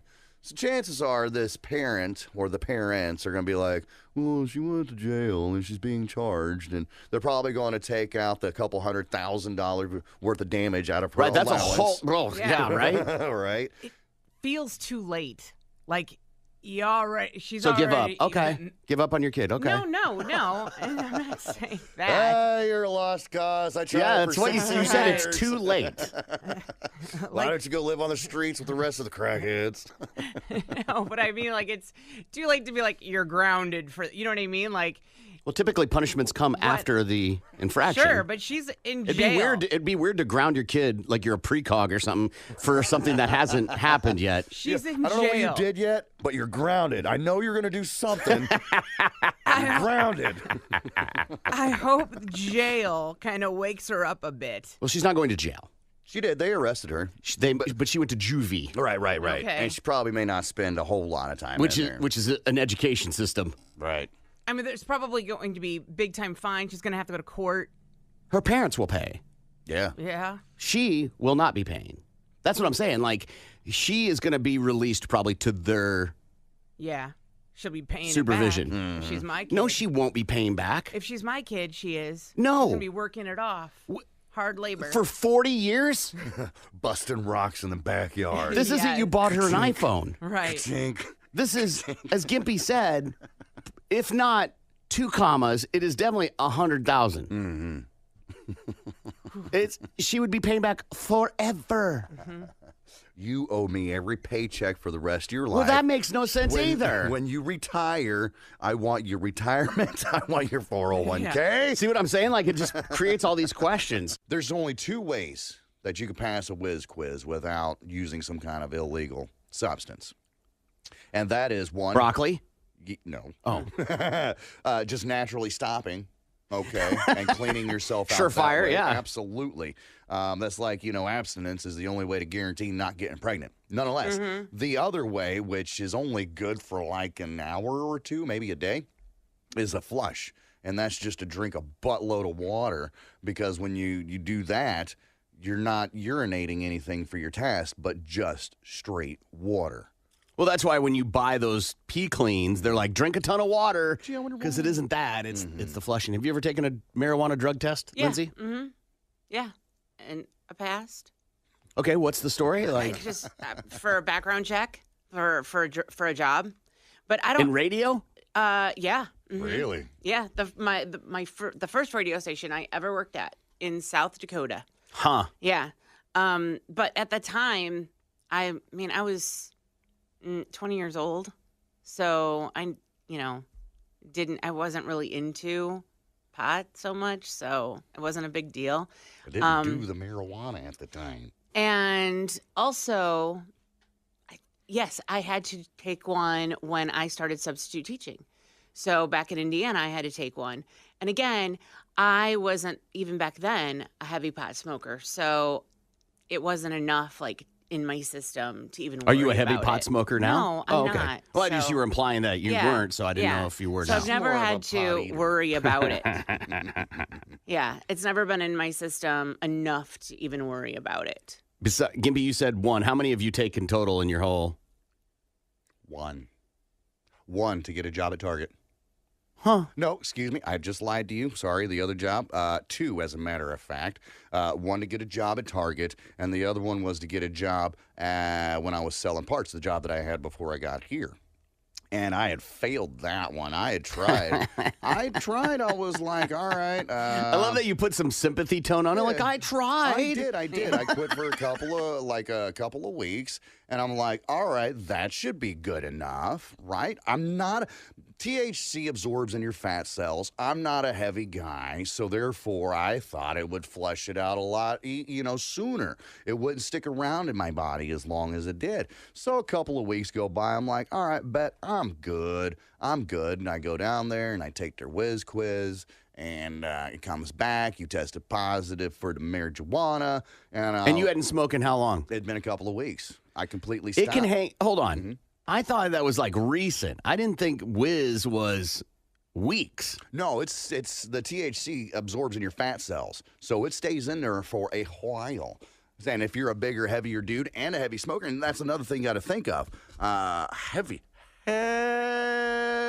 smoker I was, but so therefore I thought, okay, a couple of weeks, I'm not a fat guy, I should be good, not taking into account the amount that I put into my body on a daily basis, okay? So I failed that one, and they're like, all right, we'll give you another shot, but you got to wait for 6 months. You got to get the job. To take another whiz quiz. So I was like, all right, fine. 6 months hardly makes sense. That's what they told me. And I was like, well, I really wanted this job, So did you start the job and then in 6 months they tested you? No, I couldn't get the job until they tested me and I tested positive. So for 6 months, I go straight. I quit completely for those 6 months. Impressive. And I know. Very right? much so. And so I took my test. I passed it with flying colors. And then I started back up again. And I tell you what, it has not been the same since. The very first time I got roasted after not doing it for 6 months, I was like, it messed with my mind so much. I was like, this is not what I remember it being. Oh, it's because my tolerance dropped. I was like, well, I guess we're just going to have to build it back up. But you're talking, from 16 to 25, so 9 years of just steady smoking all day, every day. My tolerance was way up there. So I was like, I guess we'll have to start all over again. Challenge accepted. Yep. I worked at The Edge, and the company that owned them in another market, they own a newspaper service, and the newspaper, one of the delivery guys that delivered the paper in the morning to, the stands or whatever, hit a kid and killed a kid, and they tested him, and he was high. So they were like, we're drug testing everyone. And so they instituted a drug policy where you had to do a random drug testing. I go to London to see Kings of Leon, and then when I come back, they call me into the office like right away. Right. And they're like, hey. And I was friends with the business manager. He's like, hey, you have 24 hours after I hand this to you to go take a drug test. Would you like me to hand it to you? And I was like, no. And he's like, all right, tomorrow morning I have to hand it to you. So whatever you need to get taken care of. Right. And so I went and bought like pea clean, like, all the stuff, broccoli, whatever, all the stupid stuff. And went and did the test. And when I did the test, they give you all these instructions, the thing, put it in there, don't flush, da-da-da. So I obviously have to pee like a crazy person. And because I've been holding it, and I go to the bathroom just like, oh, thank God, fill the cup and no problem. Done, being a good boy, and I flush. And they're like, I go out, and she's like, did you just flush the toilet? And I'm like, yeah. Cup's in the thing. We're good? And she's like, no, you can't flush. So 1 hour. See you again. See you in an hour. And you're like, and if you didn't do the test, they fired you. Oh. And I was like, So I went and ate and panicked. Went back and did it again and was like, did not flush. Like she even put a note on the thing. Don't flush. Did she say, like, it happens? No. Or was she mean about it? No, she wasn't mean about it, but she also wasn't empathetic. Yeah. Right. She's there to do a job. Right. She's seen all the tricks. You go in there and you're peeing like you're running out of, like you haven't peed in days. Yeah. He is well aware that you're trying to pass a test. They're not stupid. They've seen all the tricks. Yes. Yes. The question is, how many people lost their job there after that? Did anybody? Good question. No. No, We're all Johnny Fever in of this bitch. of the places I've worked that have had drug policies, I've never seen and alcohol. Yeah. I've never seen somebody get fired. Wow. And I know that some people didn't. Yeah. So maybe there was an internal like, hey, you get a warning and next time though. We'll test you Possibly. Yeah. I don't know. Robber uses sledgehammer at a gas station. So police in Nashville have arrested a man after he heard Peter Gabriel's song.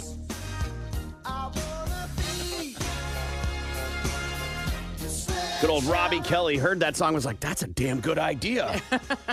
And he's charged with robbery. He was smashing the window of a gas station, climbed through a window to take cash and ciggies. He's in jail on $15,000 bond.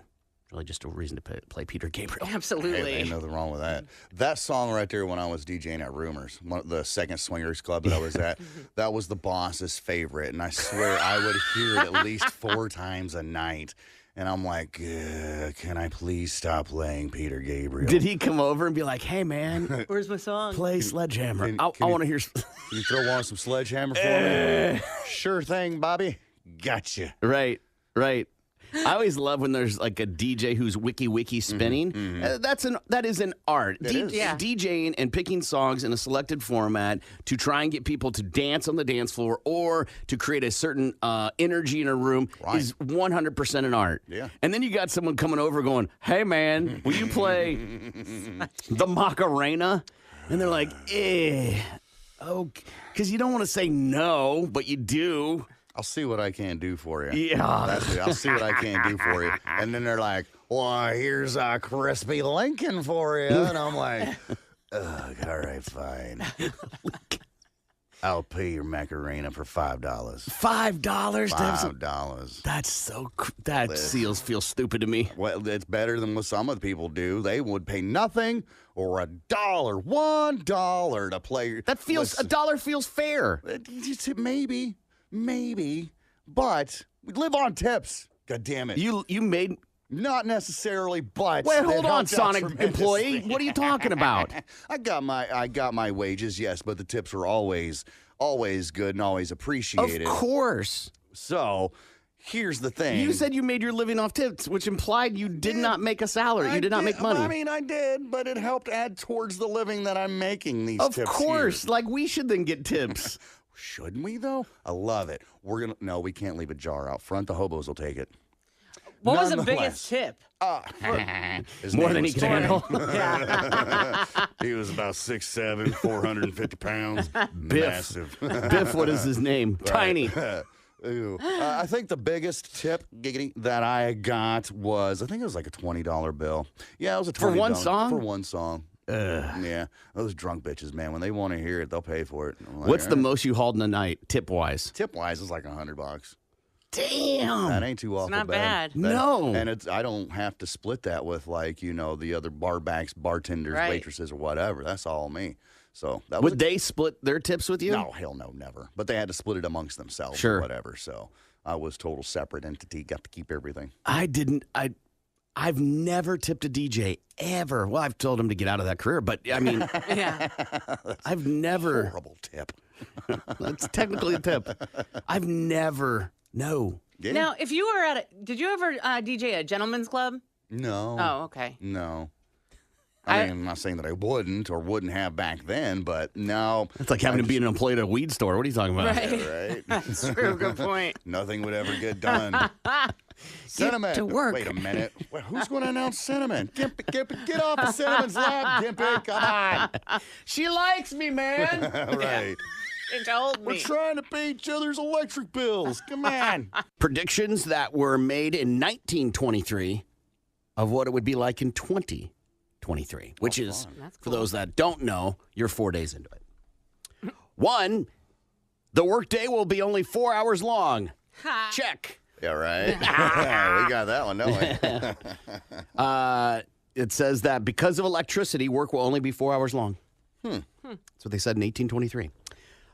Women will blacken their teeth and shave their heads. Well, I mean, there's some weirdos out there that would do that. No. You don't think? No, there's no one do. There might be 2. That doesn't matter. But it's not a thing. Yeah. Yes. It's now predicted that by the year 2023, only a mere little stretch of century ahead, women will probably be shaving their heads, and the men will be wearing curls. Those 2 things are true. Also, the maidens may pronounce it the height of style in personal pimping to blacken their teeth. That's interesting. Nope.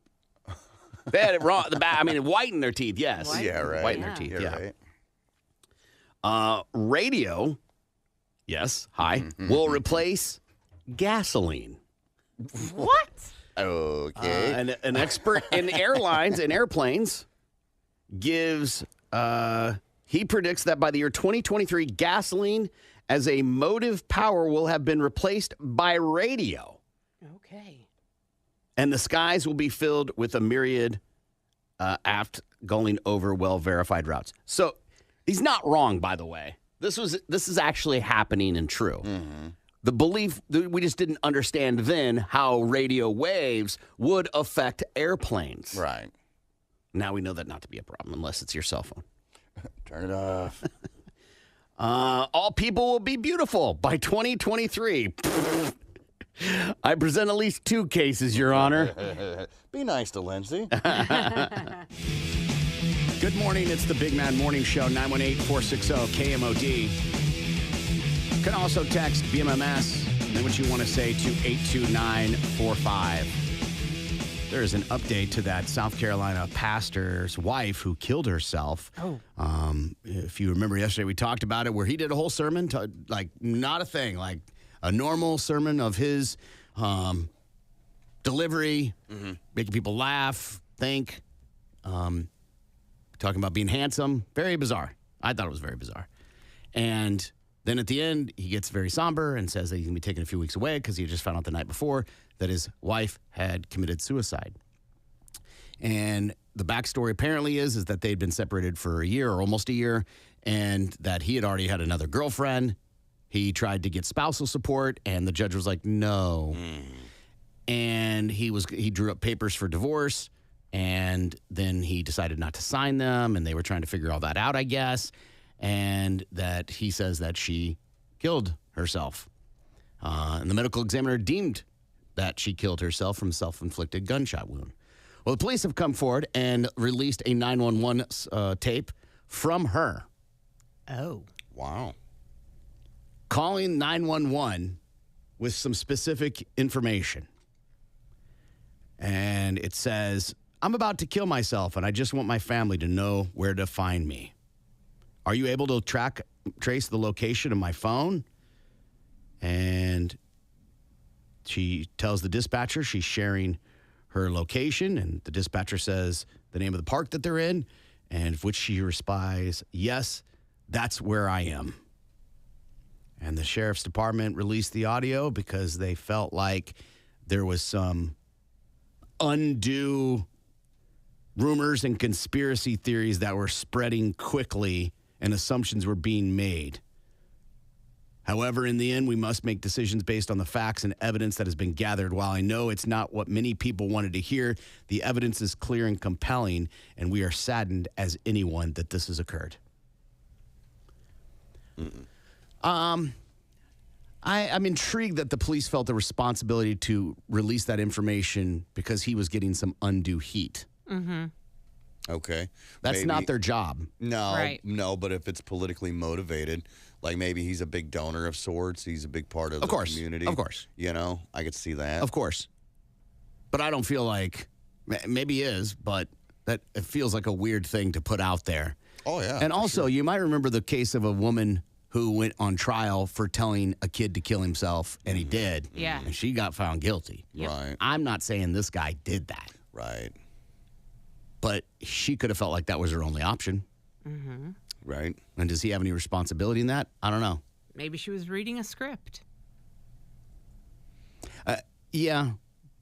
But also, there's the self-inflicted gunshot wound. Yeah. How many pieces of evidence do you need to make it clear that it, and rhetorical question, do you need for it to be like, okay, no, that's not it? Right. Because to me, like self-inflicted gunshot wound, they have a phone call from her. Could it be a script? Absolutely. I think there would be evidence of him being there. Maybe they went through his phone and tracked his location or his car. Or I don't know. Right. He may not be the trigger puller, but I think you could make a pretty good case that he played a part in it. Yeah. Somehow, some way. Yeah, the devastation, even him would feel, has got to be a lot. Yeah. I know for me, when my ex-wife died, it still had a weird feeling. Of course. Even though we hadn't been together for a while. Right. A while. Moved on. Right? So to me, I can understand, like, I'm not going to sit here and be like, he didn't feel anything. He didn't have sadness. Right. And I think they had kids. Yeah. There's still something there. There's an attachment there. Yeah, history. They were together since they were 14. Wow. You just don't let go of something like that, no matter how upset you are with the person. Yeah. There's a difference when you realize you never get to hear their voice again. Yeah. Well, he'll always have the 911 call. Sure. It's out there. That's true. I don't think that's the same, though. No. I'm just jumping off a ledge here, Lindsay. But I think that when your loved one dies and they kill themselves, you may not listen to the 911 audio to reminisce about their voice. I sure wouldn't. Any other voicemail, hey, just calling and check in, blah, blah, blah. Honey, I love you, any of that. Yeah. Not, hey, I'm going to this part of the park and I'm going to kill myself. Send this. I want to make send sure you help. can track my phone. Yeah. Right. Yeah. Eh. But everybody's different. Everybody's different. Do you think she knew about his affair? Oh, yeah. Yeah. Oh, yeah. What do you think the chances? It's not an affair. It's not an affair. They were separated. It was over. Right, right. And she already had somebody else. He already has somebody else. Now, unless, he was with that somebody while they were still together, and that's what split them up. Yeah. And then she, of course, naturally moves on and tries to find somebody else. Okay. Did she already have another partner? I thought that's what it said. I thought that's what you said. She already had another No. man. The pastor. The pastor had another girlfriend. Yes. Okay, I thought I heard you say that Almost the immediately. wife had one As as well. No. Okay. No, okay. the woman that he was seeing, she was also married, Got it. Okay, that's where that came and from. her husband had died. She pushed him into a pool. She fell into a pool. Yeah. He was in a wheelchair. He had done it many times, like probably near 1,000 times. That's right. And apparently he misjudged it this time. This It just one takes time. once. That's it. Yeah. Whose spouse died first? Oh, hers. Oh, okay. Like 4 or 5 years ago. So they're dating. And so this is how close she was. She was highlighted on the church website Oh wow. as they were showing her as an example how to prosper out of a devastating event. Just hook up with the preacher man. Don't ask why preacher man need a new girlfriend. What is the appropriate amount of time to take a ring off when you're separated? Or is there? Do you keep a ring on until you are divorced Ooh, good question. by the court? What do you think?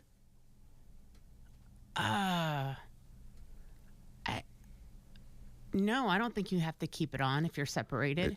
We're looking at for your opinion, not what you have to do, like what the law says, because you don't have to wear a wedding ring by law. But Right. what do you think? I think as soon as you decide to be separated, you can take your ring off. Treat it like a relationship status on Facebook. Correct. Okay. I know Gimpy's answer, but I'm going to ask him to because he's on the show. Sure. What do you think, Gimpy? The moment it's done. The moment you say, I'm done with you, screw you. Hell, you can even do it in the middle of the argument, and throw it across the room or in a pond. Just not at them, because then that's domestic violence. But we don't like that. But, yeah, the moment that you guys said, you know what, I am done with you. I am out of here. You can take that ring off. Why would you wear that constant reminder that your relationship, your marriage just failed? Yeah, if it works back out, works out, cool, put it back on, whatever. But you ain't got to keep on wearing it. What did you do? I was thinking about that. I don't recall what I did. My opinion today, it depends on what the symbolism of the ring is in your relationship. Okay. If you don't wear a ring a lot, then that ring doesn't really hold a lot of symbolism. If you only wear it when you go out or have to go to court, Yeah. the symbolism isn't there for you. And that doesn't mean anything. Right. It's just symbolism. So I know for me today, if that were to happen, I would probably keep it on for a while, only because relationships work out. Disputes work out. And if you keep taking it off and on as a weapon, then it loses everything. It loses its symbolism. But I agree. I don't think there is a right way or wrong way on when to take it off. I do think it's a little weird to be like, I'm done with you. And as you walk out the door, you take it off and put it in your ashtray. And then that's where it sits. That seems pretty fast. Yeah. Seems official. Well, wasn't it official when you guys decided, I'm out? I think it's official when the court says it's over. That would technically make it official. Technically. Because you also can be married and have a side piece. Yeah. So the ring, whether you're wearing it or not, hardly makes it official. But this pastor, he wore the ring. And so he was with this new girl and would wear his wedding ring. Right. That's shady. That's just gross. How's it shady? You just said you can take it off in a second. Right, but he was misleading. How? Because everybody knew they were separated. Oh, Right. everyone knew? What if it's a really nice ring? It was just one of those black silicone rings he wore. Like an O ring? Like a I don't think it was an O ring. It was just a wedding ring made out of silicone. Sure. Stay banned. You know she got it at the parts department. No, his. I don't know what hers looked That's like. what I'm talking about.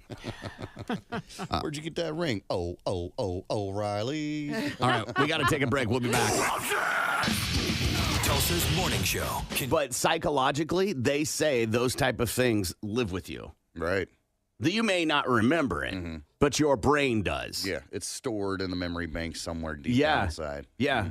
Much like they were like, nah, C-sections are fine. It doesn't affect the baby at all. That explains what Nah, we're it doesn't. It How? absolutely does. How? They don't get the gut flora. You know, that white They don't. cheese that's They covered don't over get the baby. the bacteria from your vagina. Right. Vag back. They don't. I get that. They don't. And so those babies tend to have more digestive problems. Interesting. Go down the rabbit hole. Nobody does more C-sections on the planet than America. We're in a hurry. Turn and burn, man. Turn and burn. I can't be inconvenienced. I got golf. Right. Tea time at 4 o'clock. Let's get that baby out of here. Co-pilot was visibly upset before leaving plane in midair. So this comes out of North Carolina, where there's these two dudes, a pilot and his co-pilot, a 23-year-old dude by the name of Charles Crooks.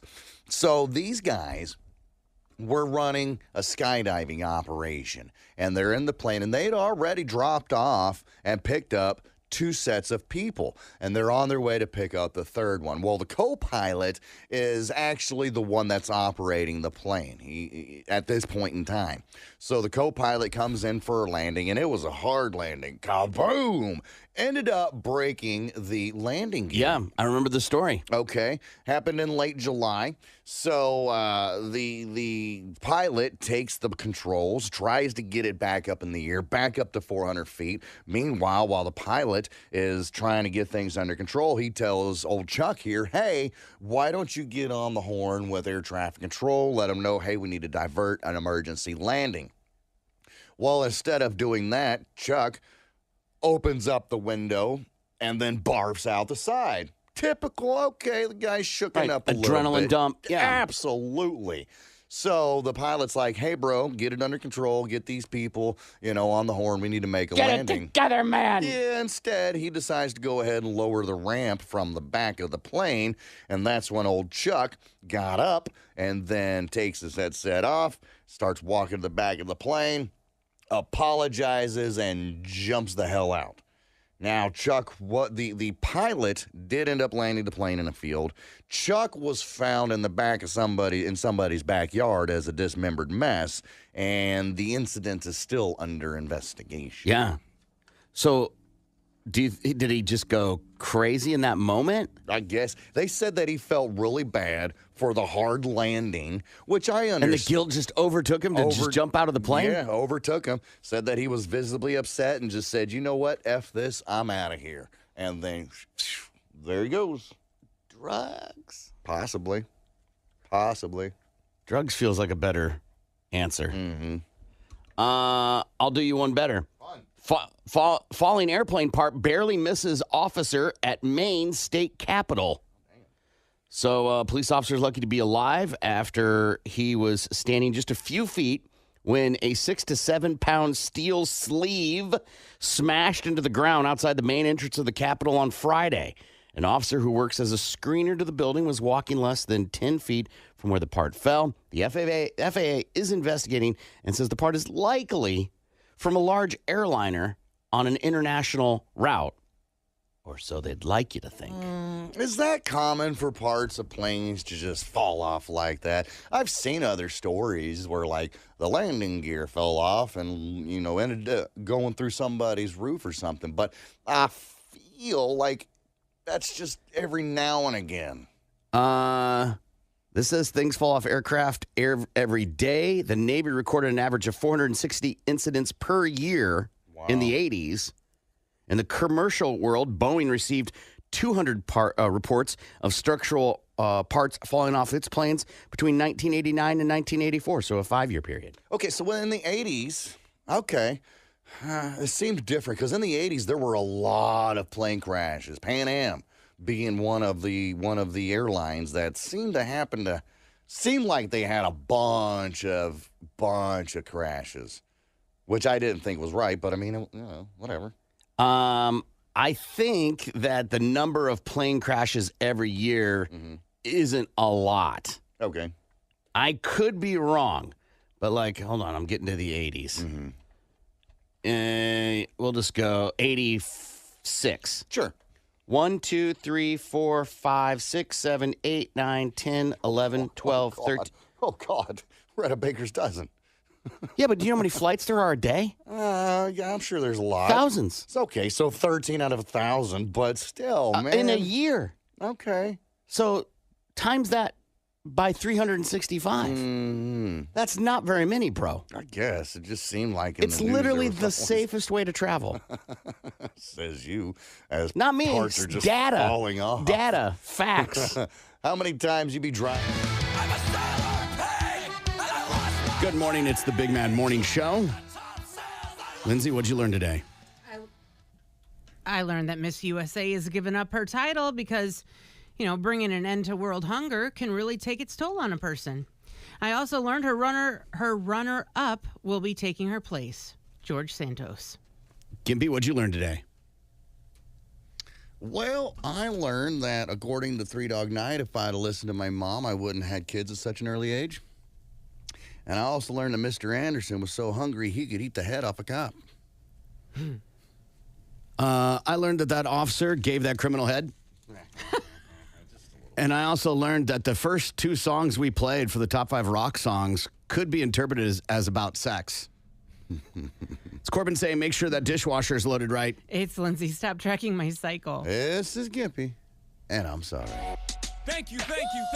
Far too kind. So basically, I've got some businesses. These are legit businesses in Tulsa. Oh, fun. It's either a day spa or a dispensary.